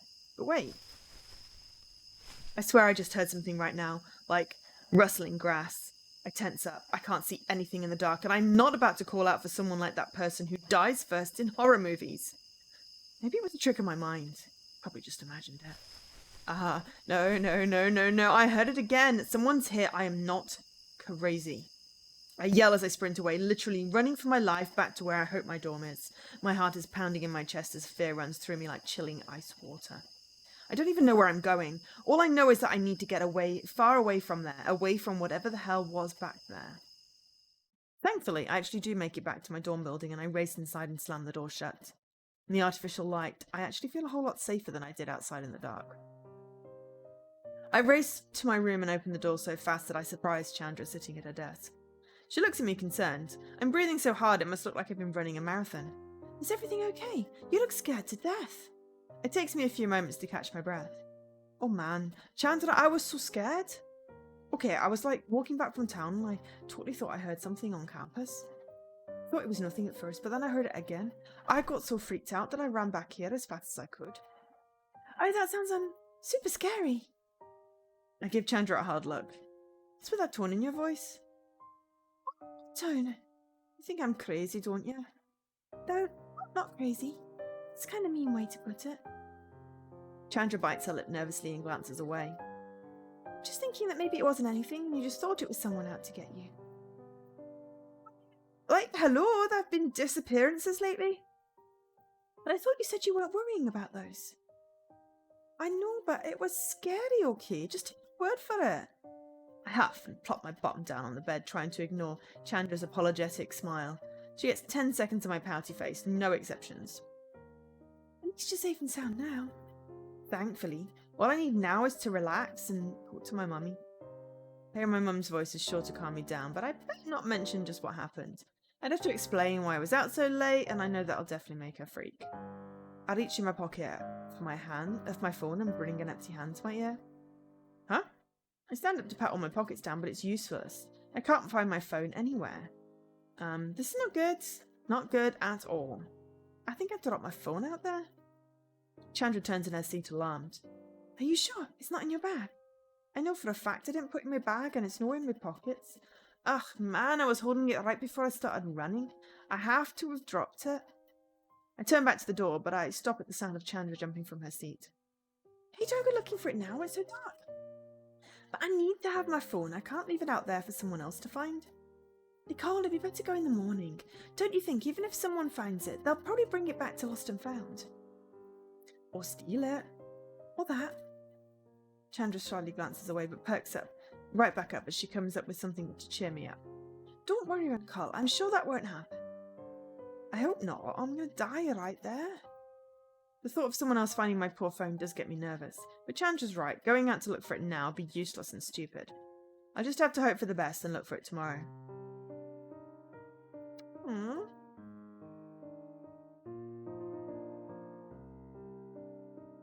Ugh, I had trouble sleeping with everything going on lately. A sleepless night and restless morning later, I found myself at the Lost and Found of our school. I tried backtracking, but I wasn't exactly keeping track of where I was going when I ran through campus. So I'm doing what Chandra suggested and checking out our school's Lost and Found. I'm hoping that some kind soul has found and returned my phone. Our school's lost and found is located in one of the school's common buildings, and I see there's a girl in charge of the counter as I walk up to it. After a brief exchange where I explain my problem, the girl goes to the back to look for their collection of lost phones. This happens all the time, she tells me, so they have a nice stockpile built up. After a few minutes of waiting, the girl brings out a small box with a few phones in it. I inhale sharply as I see mine right on top. Someone did find it. I grab my phone, thank the girl, and check through. Everything seems fine. There's no damage, nothing's erased, all the pictures are there, and there's no weird new ones. Did you happen to see who returned this phone? The girl shakes her head, explaining that it was there on the counter when she arrived for her shift. I wanted to thank them, whoever they were. I make my way from the lost and found to the cafeteria for something to eat. Now that I find my phone, it's time to celebrate with some breakfast. I bet I left everyone know on my blog too. I made so many freak out posts last night. It's kind of funny looking back. But when I got on my blog, I noticed something weird. I have a draft. Basically an unsaved post I never published. It shouldn't be. I did try to check my messages last night, but that wouldn't save as a draft. Curiously, I check it, and I feel my heart stop cold. You should be more careful with your belongings. You'll never know who'll pick it up. I forgot that I had my roller set for auto-login. Does that mean that the person who returned my phone looked through my blog? I laugh nervously and delete the draft. I should have expected they'd do something like this. Either that or make a status on Facebook like, you should log off your stuff, Nicole Grave. Whatever, I'll just play it safe and make sure to change my password later. Problem solved. Freaking pin code on your phone! Whoa. Or so I think. My phone rumbles in my hand again and I look down to see I got another roller message. What? It's from an anonymous user too. From Anon. Glad to see you got your phone. I haven't even made a post about that yet. Anxiously I whip round to look behind me, but I don't see anyone suspicious. There are people checking their phones, but that could be for anything. This isn't funny. With all those rumours about an abductor running around, this is a terrible joke. I look around surreptitiously before deleting that message. I'm not giving whoever it is the satisfaction by making a big scene about this on my blog. I'll just turn off anonymous messages and that'll be the end of it. Yeah, please. I can handle this. I mean, it's just a weird practical joke. That's all it has to be. Right? I do my best to push out my mind as I continue with my day. Once I get focused, it's pretty doable. It's only when I log on to Roller that I remember that weird message. I shouldn't worry about it. Well, it's more like I don't want to worry about it. I already have enough on my plate with my first year of college. I get through classes, spend a little time out in town, and when it's finally time to head home, I'm feeling way better than I did this morning. I really don't want to do this worksheet. I groan to myself as I think about the online assignment for my econ class. To top that, I have a chapter to read for Anthro, notes to go over for bio, and don't get me started on what I'll need to do for criminology. But I should be able to do it if I buckle down in time. I keep optimistic, figuring the positive vibes will help me in the long run. Oh, it's like I can already feel them working. Oh wait, no, that was my phone. I laugh a little to myself as I pull it out. Roll a message. Sweet, I wonder who it is. Huh? Didn't you... from I can steal see you. Didn't you learn your lesson about walking back alone? What? No. No way. Who the hell sent this? I turned off Anon messages. They're not Anon though. The username of this blog. I can still see you. They don't seem to have anything on their blog either. You've got to be. Did that person from earlier make a fake blog just for this? Well, they've got dedication when it comes to messed up jokes, I'll give them that. Bet it's some jerk who follows me. They probably looked at my school after I mentioned it on my blog and read up on those girls who were abducted. I'm not going to let them get to me like this. This isn't even funny. Nice try. I answer the message privately, then get back to walking. Part of me wants to keep my previous pace as some kind of symbolic slap to this person's face, but this is too creepy. I'm at full-out speed walk right now. The only thing keeping me from running is that there are still students out on campus around me. It's a little comforting to know that I'm at least not alone this time. Surprisingly, my phone buzzes again in my hand and my chest gets heavy as I consider the possibilities. That was way too fast. It couldn't be a reply. But boy, am I wrong. You wish this was a joke? My lips feel numb after reading this. This is just starting to make me angry. Whoever this is has to knock it off. Whoever you are, grow a pair and grow up. I've dealt with enough haters to know that exploding and breaking out caps lock will only fuel their flames. Be mature and assertive. That's the way to go when dealing with those idiots. But really, I'm so unnerved right now. I'm trying my best to keep it together and play this off as just some prank, but... You look nice today. By the way, you wear red well. What if this isn't one? I feel the world stop to spin as I nearly stumble to the ground. How the hell do they know what I'm wearing? My knees buckle and I turn in every direction. He can't be near me. He can't be near me. That was a fluke. I yell anything I can inside my head to try and drown out the fear in my body, but I am overwhelmed by my shot nerves and fear. Who the hell are you? This is really not funny. Don't mess with me like this. I forsake punctuation just to get this stupid message out there to whoever this asshole is. My breathing is heavy. It's so hard to breathe. What is going on? This can't be real. It hits me with how all too real it is when I feel my phone buzz once again. Slowly, scared out of my mind, I check my messages. I nearly drop my phone to the pavement. You'll be the fourth. The fourth? There have been 3 girls abducted so far. With shaky fingers, I tap to block this blog from ever talking to me again, then I start running. I run so fast my chest hurts and my vision blurs and the world around me begins to dissolve as I feel the ground crack open under my feet. I can't stay out here like this. They're out here. They can see me. You'll be the fourth. I bite back tears. I don't stop running once I hit my dorm. I keep going all the way until I reach my room. That looks like... That's Darren's corridor. Damn it, Chandra's not here. I slam my door closed and lock the door. My chest heaving so hard that I feel like I'm going to throw up. Embarrassingly enough, I end up doing so. My head hurts afterwards from the force of my vomit and from the messages. As I wash my face in the bathroom sink, the cold water does nothing to rid me of the pain. It couldn't have been a joke out there. There's no way whoever that was would know what I was wearing unless they were watching me. I whimper into my hands. Why me? All we did was drop my phone and now... Will be the fourth. I muffle my mouth the moment I hear myself cry out, not about to let whoever this is have the satisfaction of breaking me. I peek my head out from the bathroom. The blinds are closed. Good. I'm not taking any chances after that. Right now, I need to lay low. But I'm too scared to move. This whole thing is shaking me to the point where I can't leave my bathroom. Ugh, no. Wincing preemptively, I slap a hand across my face, forcing myself to get a grip. This is what they want. They want me to curl up in some ball for them to... I can't even say it. Slowly, I creep out of my bathroom and into my bed to pull the covers over me. First things first. I hold my phone close to my face and read the damning message once more. You'll be the fourth. I erase it. I should tell someone. Shouldn't I? Would they even believe me? And what would they be able to do if they did? The police could protect me, sure, but... Ugh, no. Thoughts of people getting hurt for my sake flash through my mind and I quickly shake them off.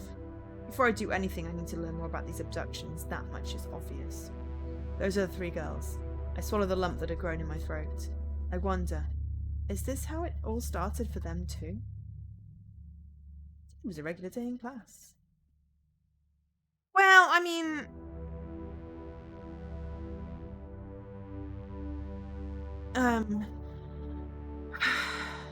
erase evidence. It's not erasing evidence. It's deleting the trigger. When something like this causes that kind of reaction, you don't want it around. And it's not erased from, sight. If it's needed to be dug up, then a roller site will be able to retrieve it for the police. But as someone who's experienced this kind of harassment online, deleting it, that is a good thing to do. Honestly, it is a good idea. And it's the best thing that she can do right now. Because if she keeps on looking at it, it's only going to make her feel even more anxious, even more panicky, even more scared. And that's not good.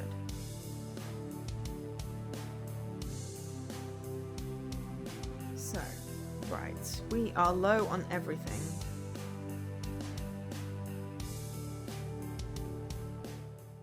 We're going to do some cluing.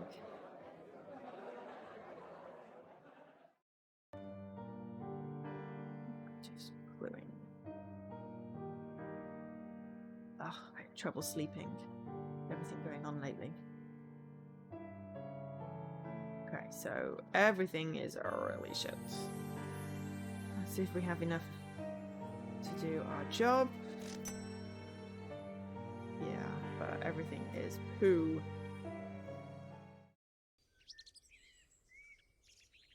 Ah! Bad doggy! Down, boy, I'm not a chew toy. Yeah, we're down to 0 energy.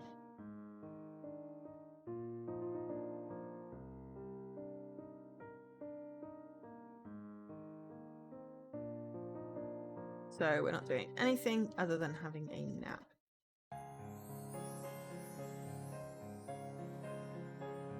And then having another nap.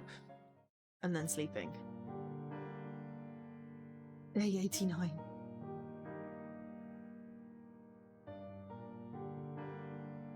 Okay, so...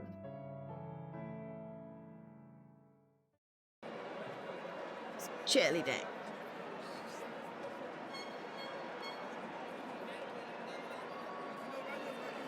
And then some investigating.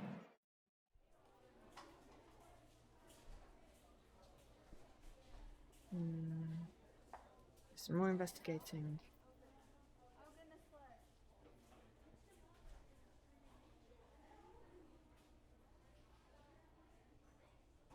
And get an energy boost, whichever one that one is.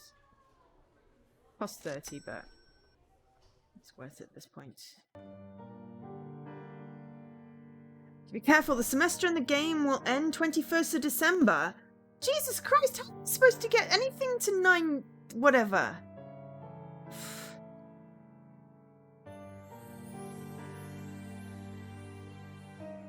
Okay.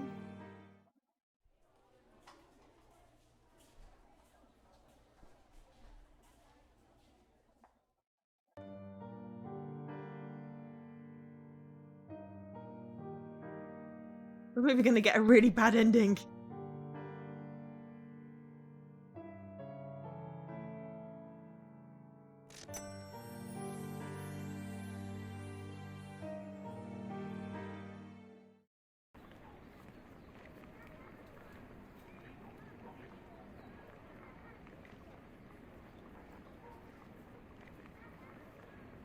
Time, okay.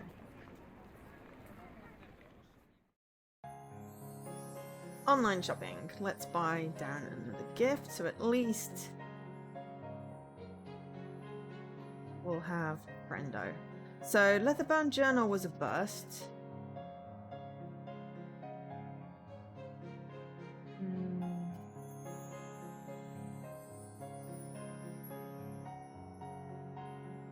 Fuzzy socks?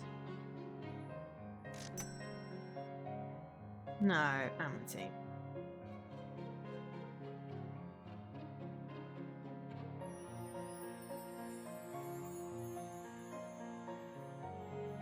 Earbuds, maybe? Wait! Yeah. Yeah. Gift. Doesn't really react to it. Very interesting.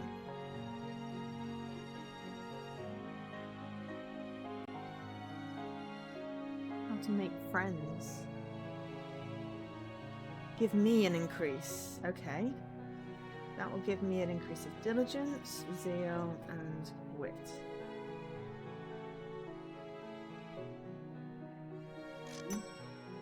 Wow. Okay. 100. It's pretty good. I'm now conscious of the day, like, thing. We have no energy.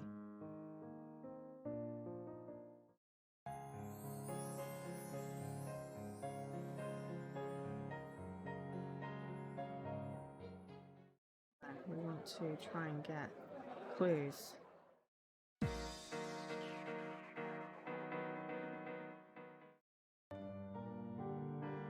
mean, we're only a third through the mystery progress.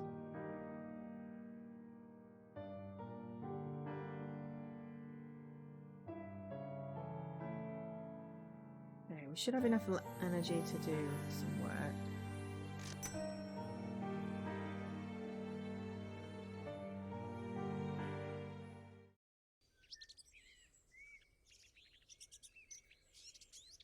have a relax, and then we can go and check out customers.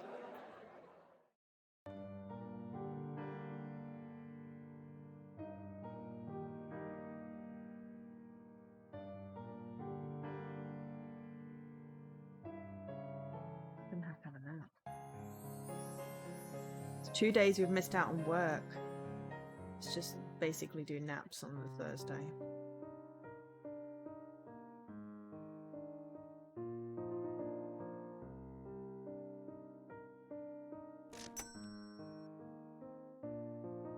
Don't know how you get anything high, tall.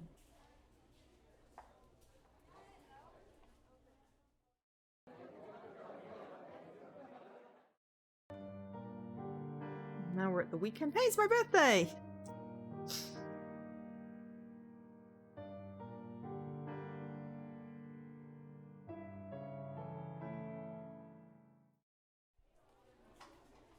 Look for clues. Look for clues. Nap.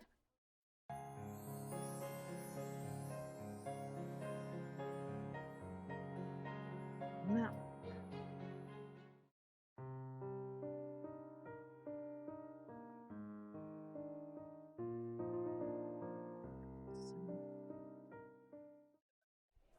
Some extra classes.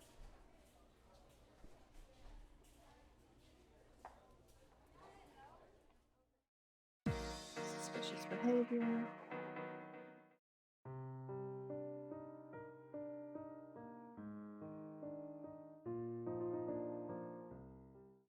The moment I get out of class, I hurry back to my room, feeling super self-conscious and paranoid.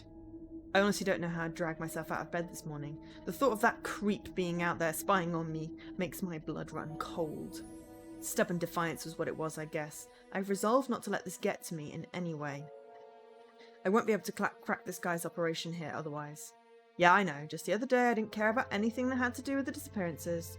Which makes it funny and kind of sad that the only reason I did start to care was the threat of being next. I take a deep breath from that chilling thought. Is this really serious? I still cling on to the possibility of it being an awful, stupid joke, but I can't play it safe. I have to take some initiative. The first thing I do when I go back to the room is close the blinds again. It's pretty unnecessary, seeing as how we're on the higher floors, but it gives me a little peace of mind. Chandra probably wouldn't like it, but she isn't here right now. I can just reopen them when she comes back in a few hours. Next, I pull out my laptop and curl up next to it on my bed. My first impulse is to log on to the usual sites I idle on, but I stop myself. Next, I have to look at more info on the disappearances. Anything I learn will help. You'd think something so concerning would have more coverage. The information that I found happens to be from a local news site. 3 girls disappeared, but I already knew that. Oh, it looks like the disappearances happened over the span of a year. One in December last year, one in April, and the last in August. That was right before the semester started. Wow. Alicia Henrik, Erin Sversen, and Yuli Cheers were the first 3 victims. Ooh, and for their specific articles, there are links at the bottom. Nice. I scroll down and click on the first one of the list, the disappearance that happened last December. Erin Sversen, 19 years old at the time of the incident. She was a second year when it happened and pretty active on our school's track team. It's true. Searching for her name brings up a whole bunch of sports articles. Dang, she won a lot of races. Looks like she was mostly a sprinter for the 200-meter dash. But it looks like she was noticed to be missing near the end of the fall semester. They searched for about 3 days and eventually found her unconscious in a park, wearing her usual tracksuit. No signs of assault or harmful substances found either, but there were traces of a narcotic, as well as a faint hint of some unknown opioid. Whatever that means. When questioned, Erin couldn't seem to remember anything from the day she had gone missing. How strange. I can't imagine having just this big gap of time where I can't remember anything that happened. Ugh. Okay, next girl. Let's read about the disappearance that happened near the start of the year. Alicia Henrik was the victim that time, older than Erin at 21, which means she was on her 3rd year. Looks like she was a chemistry student in the chemistry club, and in our school's honour society too. She must have been really smart to be involved in all that. Then, yeah. She was found in the library after being reported missing for 3 days. They thought she was asleep at first, but it turns out she was literally unconscious. Huh, same thing as Erin. At least she couldn't remember anything that happened from the time she disappeared. There were also traces of both a narcotic and an unknown opioid found in her bloodstream. That's the second time those two terms have come up now. A narcotic is like something that puts you to sleep, I think. And I've heard of an opioid before. I think they're painkillers. I make a note to look that up for sure, then click on the last article about Julie Chest. This was the disappearance that happened in August. She was 18 and about to become a second year here at school. There isn't much about her school-wise, but it seems like she volunteered in local shelters around town often. They even have testimonials from her co-workers in here. It's the same as the other girls. She went missing for 3 days, then popped up somewhere unconscious and with the same drug traces. Only this time she was found beside the disco pub in town. That's a little sleazy, which is weird. She doesn't sound like that kind of girl. She was apparently still wearing the same clothes she'd been seen in the day she'd gone missing, and likewise couldn't remember a thing from that day on. And it looks like that's all the info there is on that. I bite my thumb as I think this is over. Okay, similarities, there have to be some. Let's see. All three girls went missing for the same amount of time, 3 days.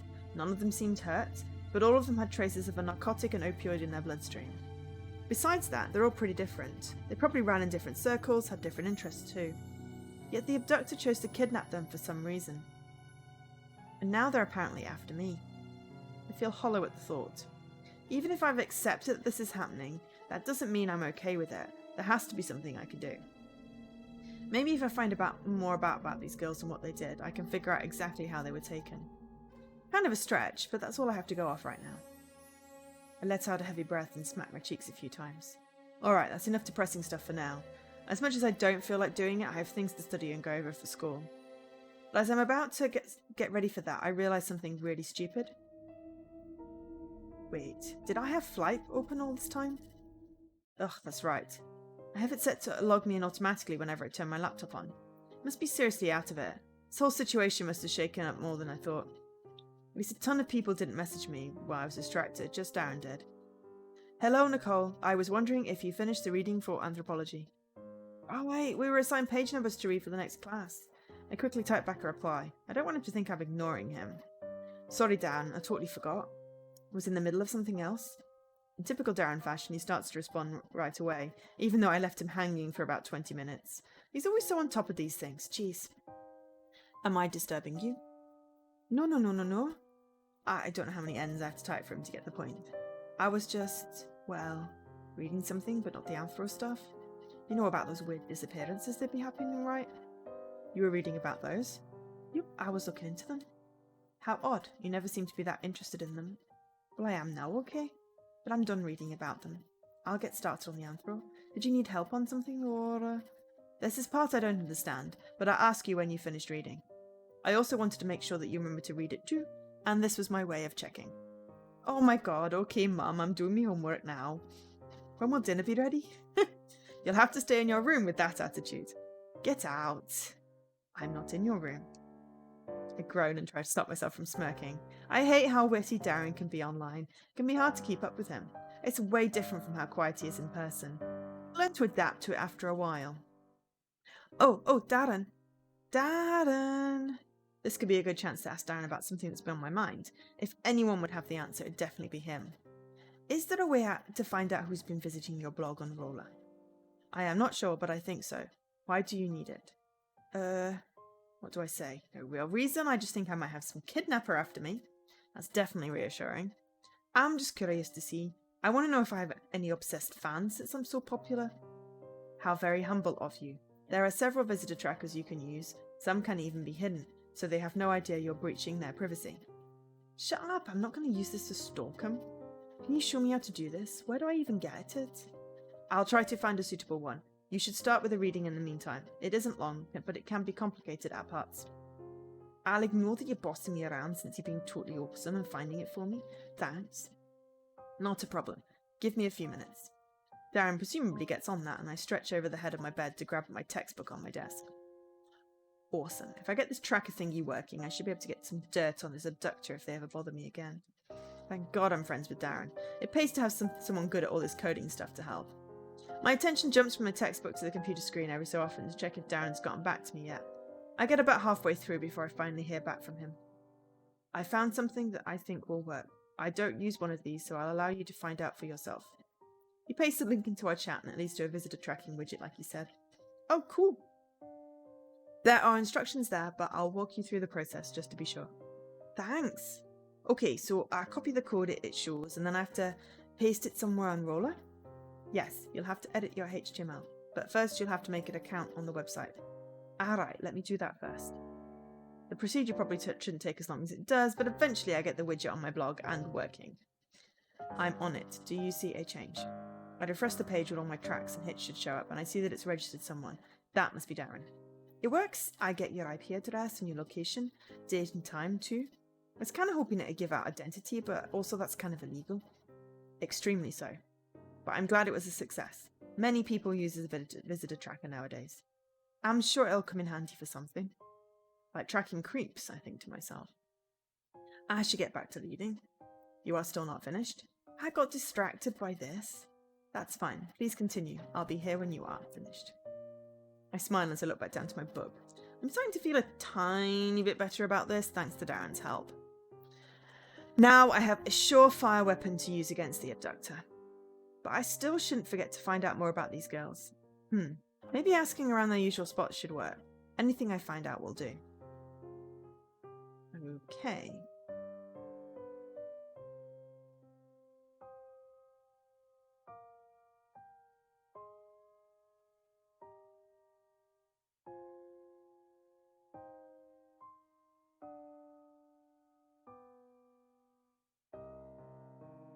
I guess we continue just looking for clues.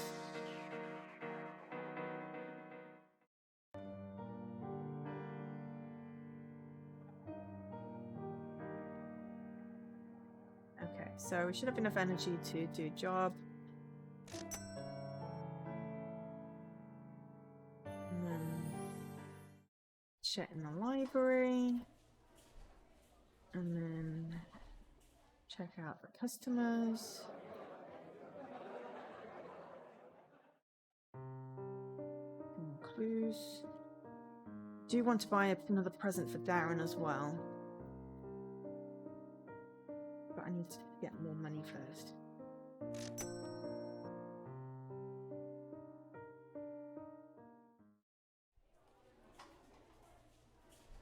Energy is 0, so I guess we're having a nap.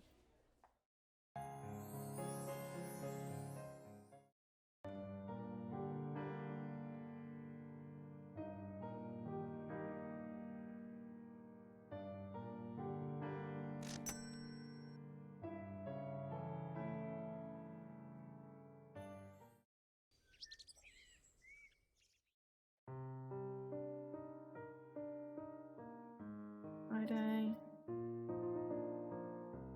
Coming on a bit strong with all these presents, in your opinion. Yeah, but if I don't get him up to 100%, then I might die.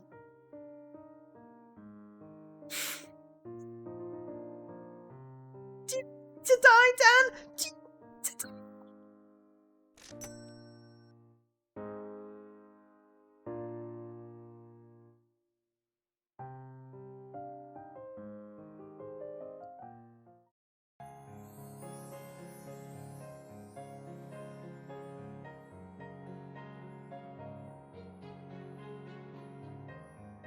Okay, so what do we think? Day planner. Me? Not earbuds, not rucksack, not fuzzy socks. Start? It's December. Says amnesty. I'm gonna try it.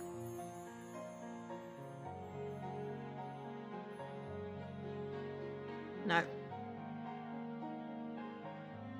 I know I'm cheating with the whole reloading the save thing, but honestly. See, I thought the journal would be perfect, but apparently not. It's totally not going to be the cane. Day planner? Diligence, though. I'll just try. Nope.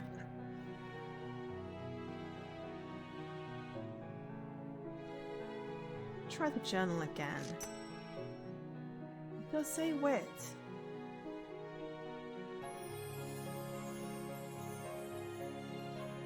No, that's really weird.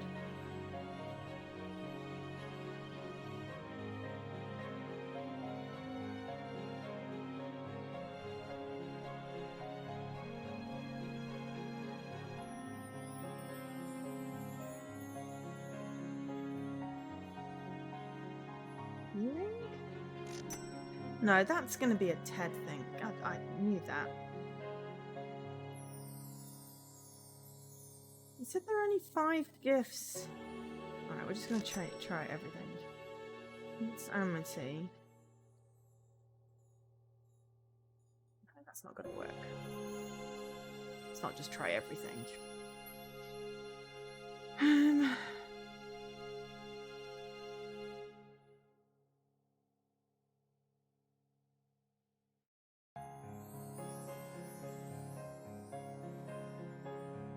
Maybe the MP3 thing?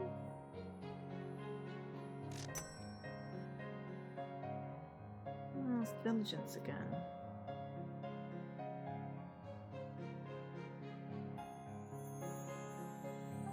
Bravo. Maybe I'm coming on too strong with the gifts. You see there's the pocket watch. Oh, I bet that'll be perfect. In which case, we'll back out and take a nap. We've got just enough time.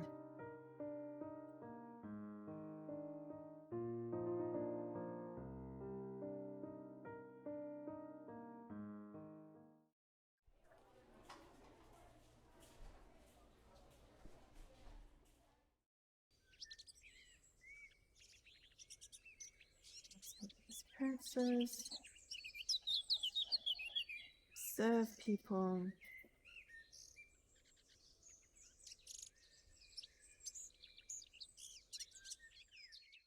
Roman night activities. I mean, it's not like I was going slowly, but I've got like 6 days left.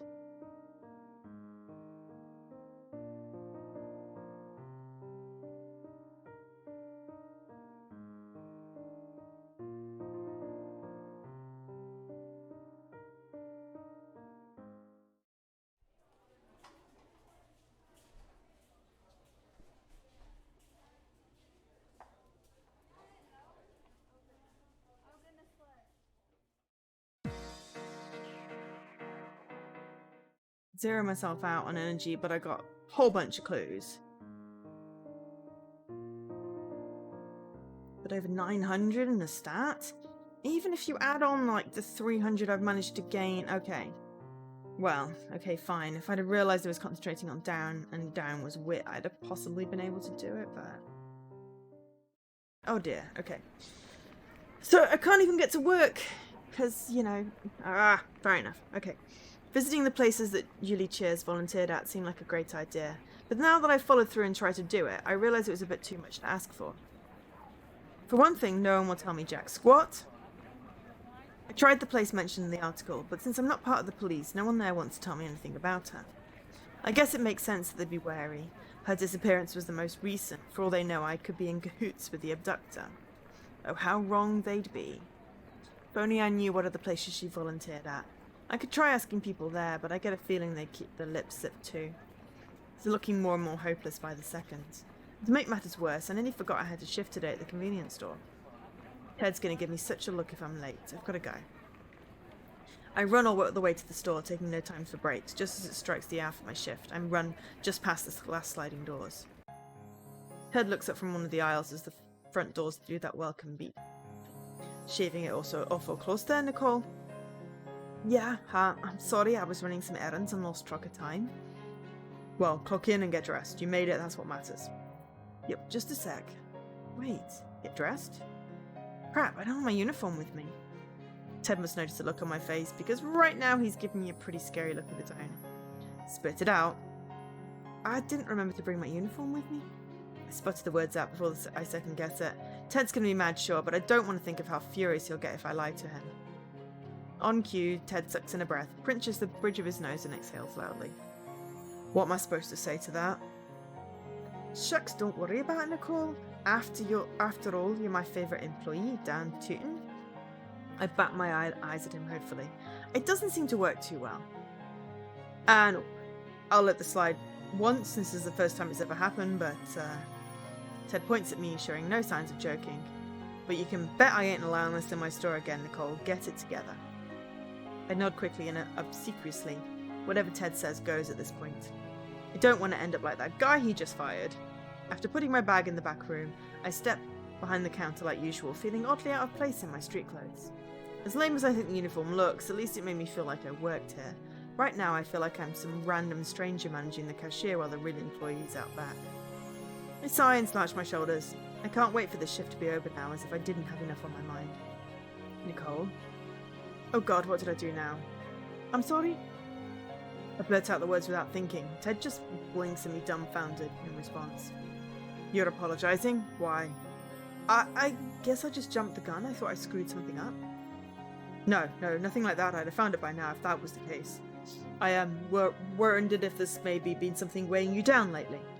Ted scratches the side of his head nervously. I couldn't help but notice that, but you ain't been yourself. It's like you got your head in the clouds and you're afraid of falling back down, you know? It may just be me, though. It ain't none of my business, so I'll drop it if you wanna. No, you got me. I'm actually kind of glad Ted noticed. I don't want him to think that I hate this job or most of it all him, but I don't think I can tell him about those messages I've been getting either. Ted has enough to worry about, and I don't want to drag him into this. I've just been overwhelmed lately. Still getting used to this whole college thing. Better adapt soon or it'll chew you out and spit you up before you know what hits you. I'll be fine, Ted, don't worry. I ain't that worried. Ted blushes and looks back at what he's working on in the aisles. I just don't want to see you overworking yourself. Classic, coming from me, I know. But if that's what it is, then it looks like I was the one getting ahead of themselves now. I'll pace myself, boss. Good, I don't want you to end up like this one girl I used to know. My interest is immediately piqued. Could Ted be talking about what I think he's talking about? Former girlfriend? Ted jolts upright, his face bright red. Of course not. I don't have any time for that. The girl I'm talking about. Guess you can call her a friend of mine. She used to volunteer at a whole bunch of different places around here. Sometimes she stopped by the store to grab a snack real fast, and that's how I started talking to her. Are you talking about Yuri Cheers? Ted pauses and gives me a look that suggests that I hit him the nail on the head. How do you know her name? Oh, I read about her in an article about the disappearances case. You're describing her the same way the newspapers did. She was the most recent victim, right? Ted nods grimly. Sadly so. I haven't seen hide nor hair of her since that happened. I heard her folks pulled her out. Good thinking on their part.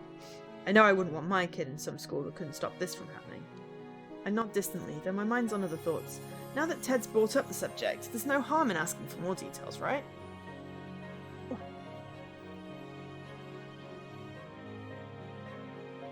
How well did you know Julie? Well enough. She came in here that often. I smirk. And you're sure you didn't have a crush on her? He makes that same blush again. Man, Ted makes things way too easy sometimes. No, it wasn't that. I just admired her. The girl worked way more than I did. I'd be getting out of my shift just as she was heading to her next obligation. So she was out late a lot. More than your average person, at least. I warned her a few times that she might be biting off more than she could chew, but she never did believe me, that girl. Did she do anything else weird? Ted narrows his eyes at me. Why are you so interested in what I have to say about Yuli all of a sudden? I'm just interested in the disappearances. I just want to know more about them. Well, take my advice and don't stick your nose too deep into it. Leave that to people like my pa. Didn't you say you didn't care much about these disappearances? What, me? No, you must have the wrong girl. I laugh. Nervously to try and distract Ted from my obvious lie. Oops. Hair tickling me. Blame a girl for being curious? Even if I only wish that mere curiosity was the only thing motivating me to learn more. Can I just ask one last thing? You just did. Besides that all... Ted shrugs his shoulders in exasperation. Fine, shoot. Did you see her right before she disappeared? Was she acting strange? I don't think she was acting any differently than usual. Oh, but I remember being Her being worried about living alone till fall semester. Her roommate went back home for the holidays, so it was just her in the room. Did you want to be the one to keep her company during them? Can it? He said one last thing, so I'm going to ignore you and get back to work. I suggest you do the same. Remember, we're on the clock here. And like that, Ted is back to being all businesslike, usual. I'm beside myself with surprise. Somehow, without even trying, I managed to get some dirt on Newly Cheers. All thanks to Ted, no less. I know he's going to be way mad if he catches me, but I pull my phone out to jot down the things he's just told me. Don't want to forget them. Who knows when I might need that information.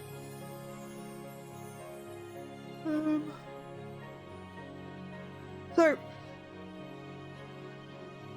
yeah, if I had all of the stats that I've put in the others into wit, I'd be close to 990, but the clues would still be way down unless I can get a huge boost to them. Not quite sure how you do this. Obviously, you can complete this in sub an hour by just skipping stuff, so I'm guessing maybe you can earn the achievements for the endings on, like, visual novel mode. But I am going to do some investigation on how you actually play this properly after. It's been fun doing all the stats stuff, I think. Don't want to forget them. Who knows when I might need this. Oh, hang on, what was that? Ah. I know he's going to be way mad if he catches me, but I pull my phone out to jot down the things he's just told me. Don't want to forget them. Who knows when I might need this information. Nicole, you better not be on your phone. I freeze at the sound of his voice, then quietly I pack my phone back into my pocket. On second thought, it might be better to wait until I'm on my break. Okay, so... Right.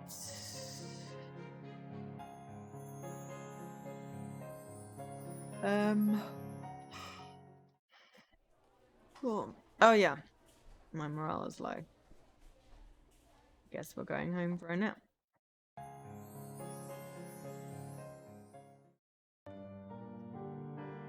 Just over halfway through the mystery.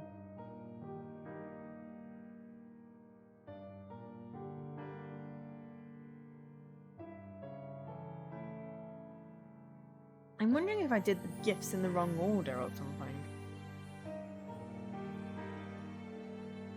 Anyway, I should have enough energy to get some money. Though not quite enough money than I would have liked. My morale is low, so we're going to have to nap.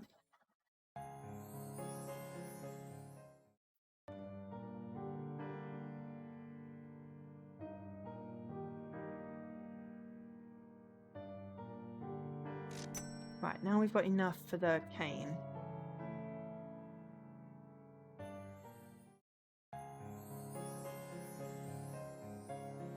No, not the cane, the pocket watch.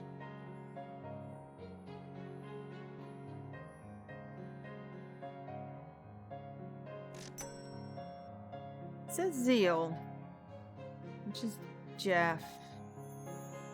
Let's just try. Ah, I smoothly pull out the watch from my pocket and dangle it by the chain in front of Darren's face. This just screams you, don't you think? You're just the type of guy to use one of these instead of your phone. Darren's bright-eyed look suggests I'm right on the money. Nicole, is this truly for me?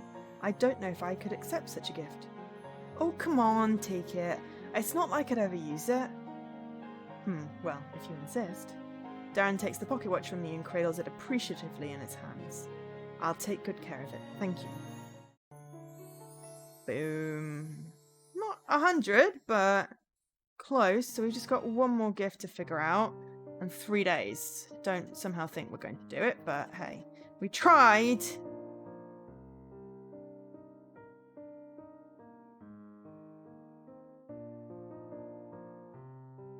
Oh, I'm so sorry, Darren.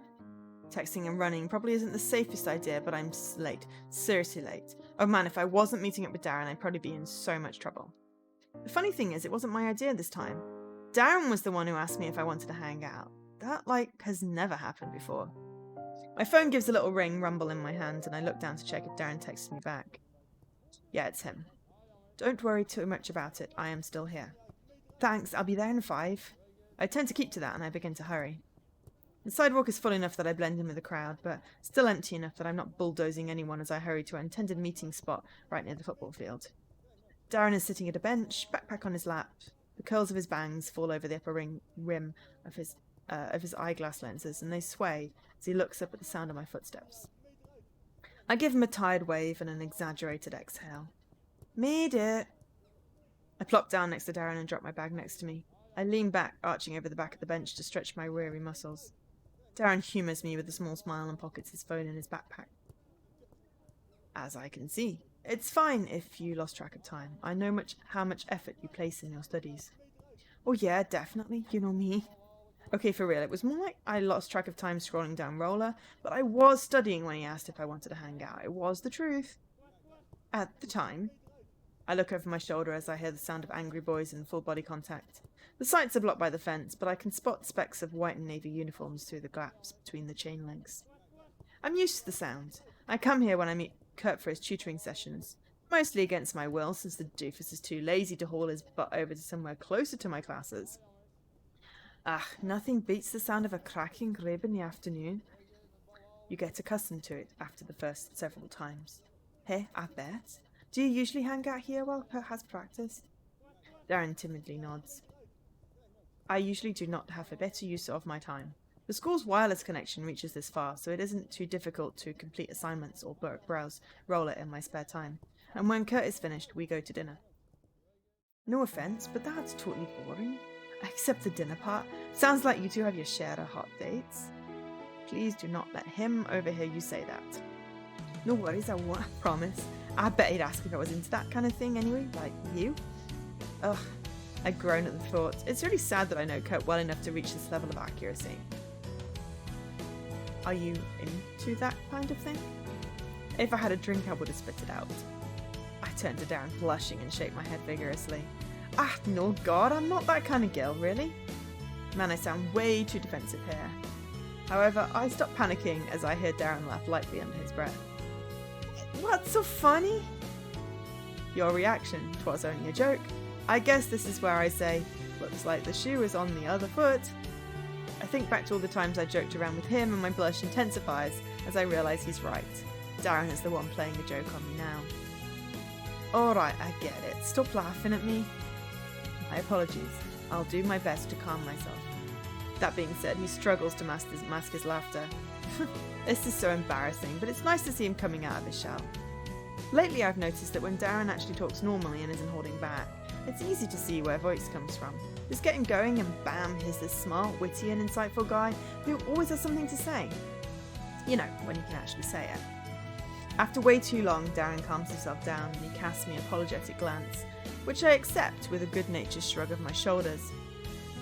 Sure you're done? Have you any other jokes you'd like to make at my expense? If I think of any, you'll be the first to know. We both laugh at this one. It's like how our conversations tend to go online. Hey, since we're here with nothing better to do, let's go spy on the football team. Why spy? Darren points past my shoulder at the wired fence surrounding this field, showing me the open gate. I see people go inside all the time. As long as we do not disrupt the practice, the coach shouldn't have any objections to us sitting on the bleachers. Oh, good point. Why do you never do that? I just feel people might find it strange if I'm sitting watching the football practices by myself. I lean and grin mischievously. Sounds like someone's scared people will get the wrong idea. And you keep insisting that you aren't into that kind of thing. Not missing a beat, Darren gives me the smallest of smirks as he rises from the bench. I can only sit and gape like an idiot before realising that I should probably follow. I told you that I'm not, Darren, I swear. You're definitely being too defensive here. The shouts and cries I could hear from off the field are louder as Darren and I enter and head towards the bleachers. I take a look at the guys on the field and they're currently in the middle of running some kind of play. I watch someone throw the ball and it whizzes through the air like a bullet.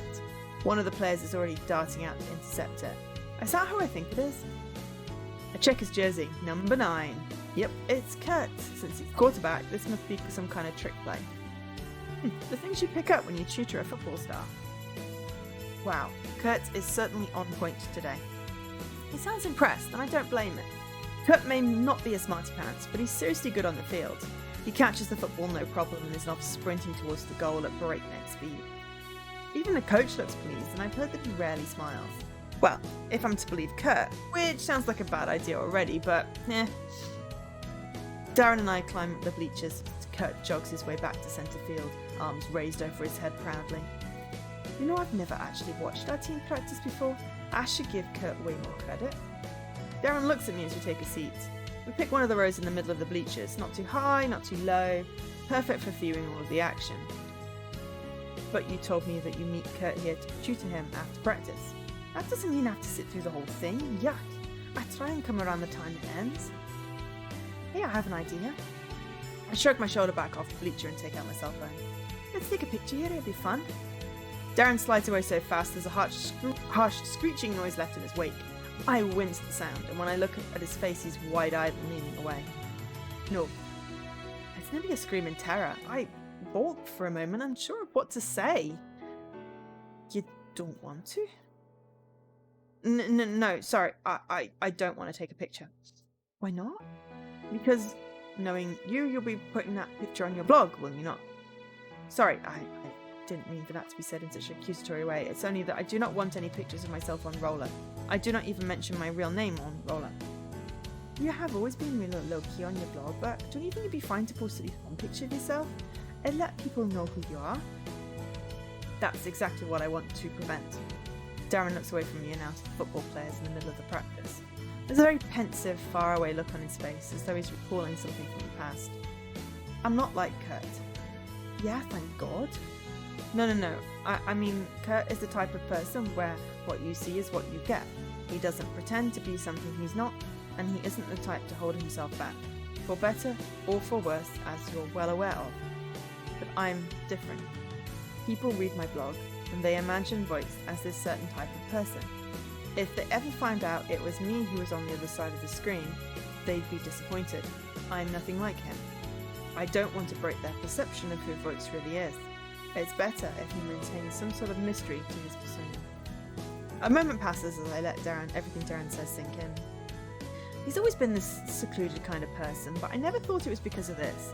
He thinks he'd disappoint people for being the way he is. Darren turns to me as if waiting a response. Oh man, I should say something right about now. You want to know what I think? Pretty silly, people are jerks. I can see where you're coming from. I think I understand. Like, you don't want people to come up with a blank. Okay, maybe I didn't get as much as I thought I did. Darren doesn't look too surprised. You don't quite understand it, do you? Fine, I'll admit it, but why wouldn't you want people to meet you? I have, and I still think you're awesome. Darren blushes slightly at the compliment. I appreciate you saying so, Nicole. Thank you. Don't worry about it, though. Of course you wouldn't understand what it's like. Okay, what does that mean? I place my hands on my hips and frown at him, expressing as much disapproval as humanly possible. Well, I suppose I'm trying to say. Darren hesitates to continue and his face lights up red. I don't know what I'm trying to say. Ignore me, please. That's such an obvious lie, but before I have a chance to shake it out of him, Darren is on his feet with a hand extended. You wish to take a picture, correct? I can do so if you don't mind. I completely forgot about that. I gave Darren a shake of my head.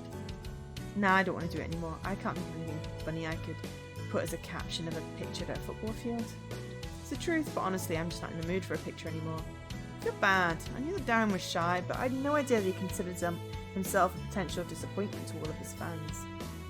Darren retakes his seat and we start talking about various things, starting of course with class, and moving on to various other happenings around campus. We don't talk about Darren's blog again, let alone taking a picture for it. At least, I don't say anything about it. However, the thought remains there in the back of my mind, nagging me. Come on, Nicole, there's got to be something you can do to help. I hear the football coach blow a final tweet of his whistle and then look out to see the guys in the football team break out of formation and relax. Some struggle behind as they all head to the locker room laughing and chatting among themselves. I think we must be done for the day. They do tend to end around this time. It should only take Kurt about 15 minutes to change out of his uniform afterwards. I give him a funny look and he shrinks in his seat. I told you I usually wait for him after practice. After a while, you tend to resort to the mundane for entertainment. Like timing how fast your friends change clothes. It's not the most glamorous job, but someone must do it. I laugh against my better judgment, and Darren takes that as a small victory for him. His backpack gives off a chime and a little rumble. He quickly reaches into the smallest pocket for his phone.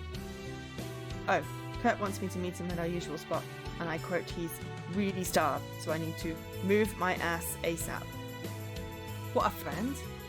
Only the best. Darren pockets his phone in his jeans and then shrugs his backpack back on. Nicole, I wanted to say thanks. He chuckles awkwardly. It's always lonely waiting by yourself. It was nice to have someone to pass the time with. No problem, Darren. It wasn't like I was doing anything that important. I was so nervous, though. This is the first time I've contacted someone other than Kurt, and I didn't want to impose. Anyway, I should go. I don't want to make Kurt mad. Will you be fine on your own? I wave his concerns off with a confident hand. Toots, I'll be fine. Get going if you don't want that musclehead coming after you. Right, take care, Nicole. See you in class. I could have gone better. He nods at me once before hurrying off on his way to the beaches. I wave goodbye until Taryn is far enough that he can't see me anymore. Now he said the school Wi-Fi reaches this far, right? I take my phone out my bag and check my wireless settings. Score! Darren was right. It's a few bars down, but I can definitely log into the school network from here. I do so, then click on my roller app. Best to save my data plan for when I really need it. I got to thinking while talking to Darren. If he doesn't think people will like him if they get to know him, I'll have to prove him wrong. The only way to do that is through an IRL meet. An IRL meet is basically an in-real-life meet. It's when people on roller go and meet up with their friends offline. I have a few other roller friends in the area and we've been making plans to meet up one of these days. Why not now? And this way I can get Darren even more friends. Sounds like a bad idea. I tell myself it's foolproof as I start up a message. I want it to be a surprise, which means I can't post about it on my blog. Unfortunately, Darren might see it. Thankfully, I have this other cool friend on roller. Her name is Shutdown03, but her real name's Kate. We've met a few times offline too. She's so fun. She's on our school's volleyball team, another athletic type. Okay, I know I should be texting you instead, but you never check your phone. Remember how we were talking about forming an IRL meet sometime soon? Let's do it this weekend.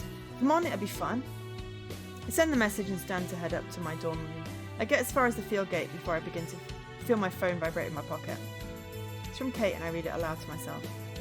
I'm not that bad with my phone. IRL meet sounds hella fun. Let's do it. I grin to myself as I read her text. If Kate's helping me, this meetup is sure to be a success. Oh man, this will show Darren not to be such a worrywart. Registering right now. Bad idea. I text Kate as I continue walking back, bouncing ideas back about times, places and who else to invite. I've mentioned Darren's username once or twice to her, so I'm sure she wouldn't mind if I invited him. I think she even mentioned wanting to meet him. With all the pieces coming together, I can't help but feel optimistic. I giggle to myself happily as my pace speeds up into a brisk skip. Everything's going to go great, I just know it. No. This is going to go very, very, very poorly.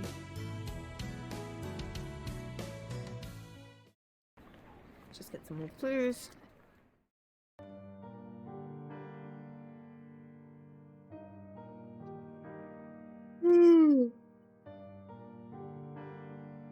We have just enough to do a lab.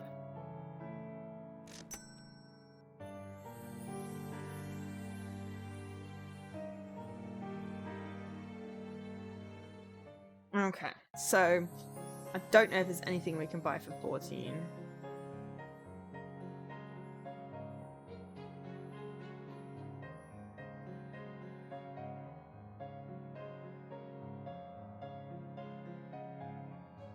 Socks. I think we tried the fuzzy socks. That's not gonna work. So let's just take a nap.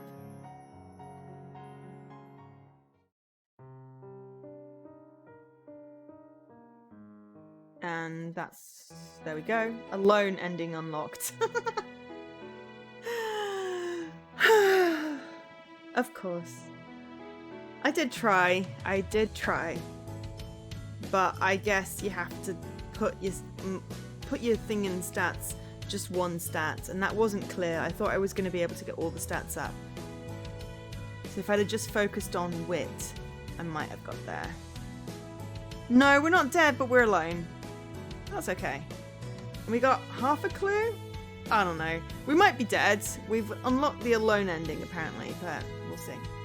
I nearly burst through the doors of the class building the moment I'm done with my bio final. I'm free! I'm free! I've officially completed my first college semester ever. I'm so giddy that I want to jump into the air, but there are too many people around to do that. I have to pretend I have at least some shame. None of my tests were even that hard. I'm feeling pretty good about all this. I can head out for Christmas break without worrying about my dumb grades. But I won't be heading back to California for a few days. For now, I'll just kick back and relax the best I can. Yeah, it's true nothing eventful happened my first semester away from college, but I figure that just comes with the territory. It'll be spring semester soon enough, and with that a new year. I'm sure things will look up from this point on. I have a good feeling about it.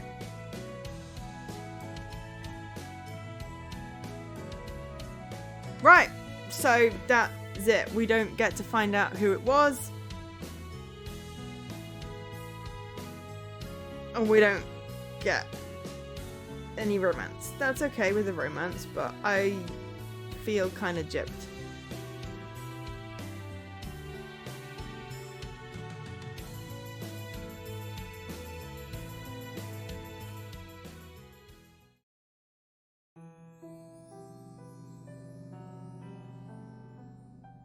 Gallery.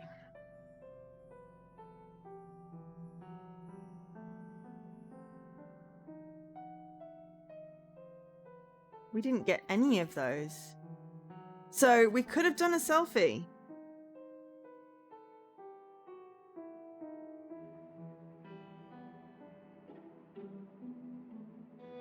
So yeah, we got none of the boy endings, but we didn't die. But we also didn't solve the mystery. So I kind of feel a little sad. But at least we didn't unlock the very bad ending. So, 10:30. I guess we leave it there.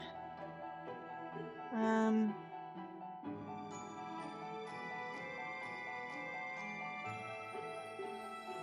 nothing more we can do. We've done a full playthrough. I mean, I'm going to play this myself offline.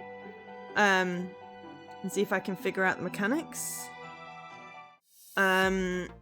So I'm not going to do any more on stream. If you want to find out what happens, you're just going to have to play it yourself. It's a good game. I highly recommend it. It was a good story. I didn't get any damn closure, but I will get some closure offline. I'll probably play it tomorrow and see what happens. Shine on my specs. Okay, so... Ross doesn't have any plans to stream tomorrow, but we might be playing Stardew offline. So, yeah, if he has to work, then I might do a stream tomorrow. I might not. Thursday, normal stream. I'll probably pick up Lair of the Clockwork God again rather than starting something new. Oh yeah, so game list if anyone wants to have a loop. Yeah, probably pick up Lair of the Clockwork God because yeah, we're getting into that game. It's hard as hell, but it's really good. And then Friday Ross is doing stream. I might try and fit in a Saturday stream then,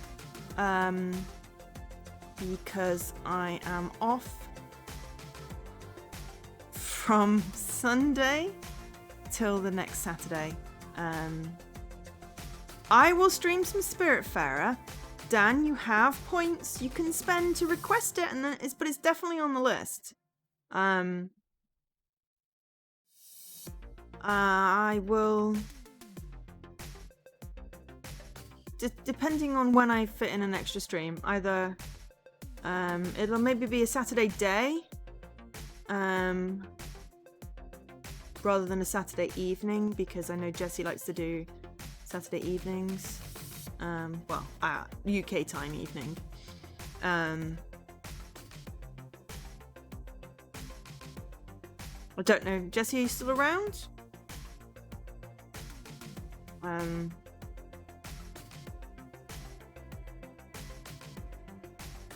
But yeah, so, okay, I'll try and fit in some Spiritfarer. I didn't want to start any more new games, but I guess that one seems kind of grindy, so I just don't want to... Whoa. You made it just in time for the end. Sorry, yeah, we managed to get the alone ending. We didn't find out who the abductor was, and we didn't get to romance any of the boys. So I'm going to go with at least I didn't die, but that would have been slightly more interesting. I think we got the boring ending. Though, boring for the game, not necessarily boring for life. But yeah. Then don't. No. I want to. I'm just... The reason is I'm trying to get my 500,000 gamer score to timed for getting it during my extra live stream. And I've been whizzing through stuff a little bit. So what I need to try and do is play games that have lots of achievements but are worth less gamer score. So that I'm not going quite so fast. I'm not fussed about, you know, completion percentage or ratio or anything like that. It's really just, you know, so if Spiritfarer is something I can sort of work on and it's not going to just dump all the achievements on me in like an hour, then I am very happy to stream that. I mean, you've played it, haven't you, Dan? You're still working on your 100% on Spiritfarer, or 100% complete? When is Extra Life? I have a button for that. November 7th. So 7 weeks?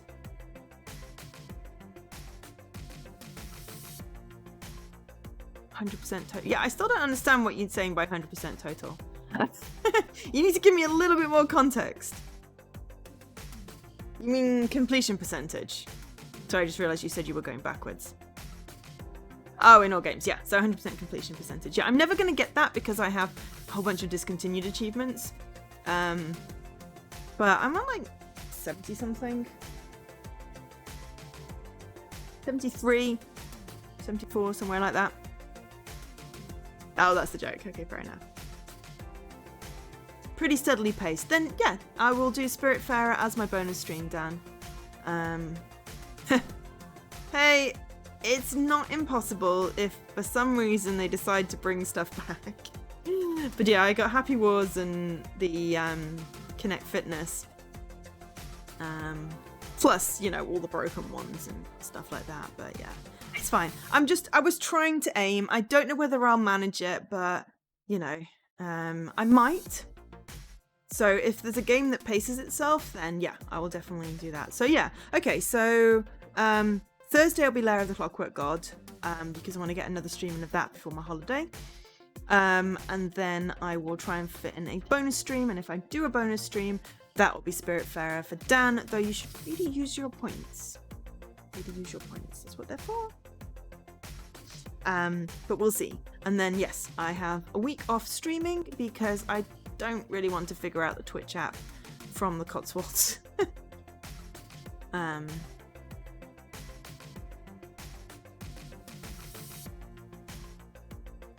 Yeah, and I figured it'd be best to just take a week off. And I start my new job. Really excited about that. So yes, so... Oh, anyway, thank you everyone for watching and listening to me babble. I'm around on Twitter, Twitch Whisper or Discord, you know, if you want to get in touch for any reason. But aside from that, I've been Jo, otherwise known as Angel SK. Thank you for watching me, and I hope you enjoyed Jo's story time. I will be back with another visual novel. I have Roommates by the same developers.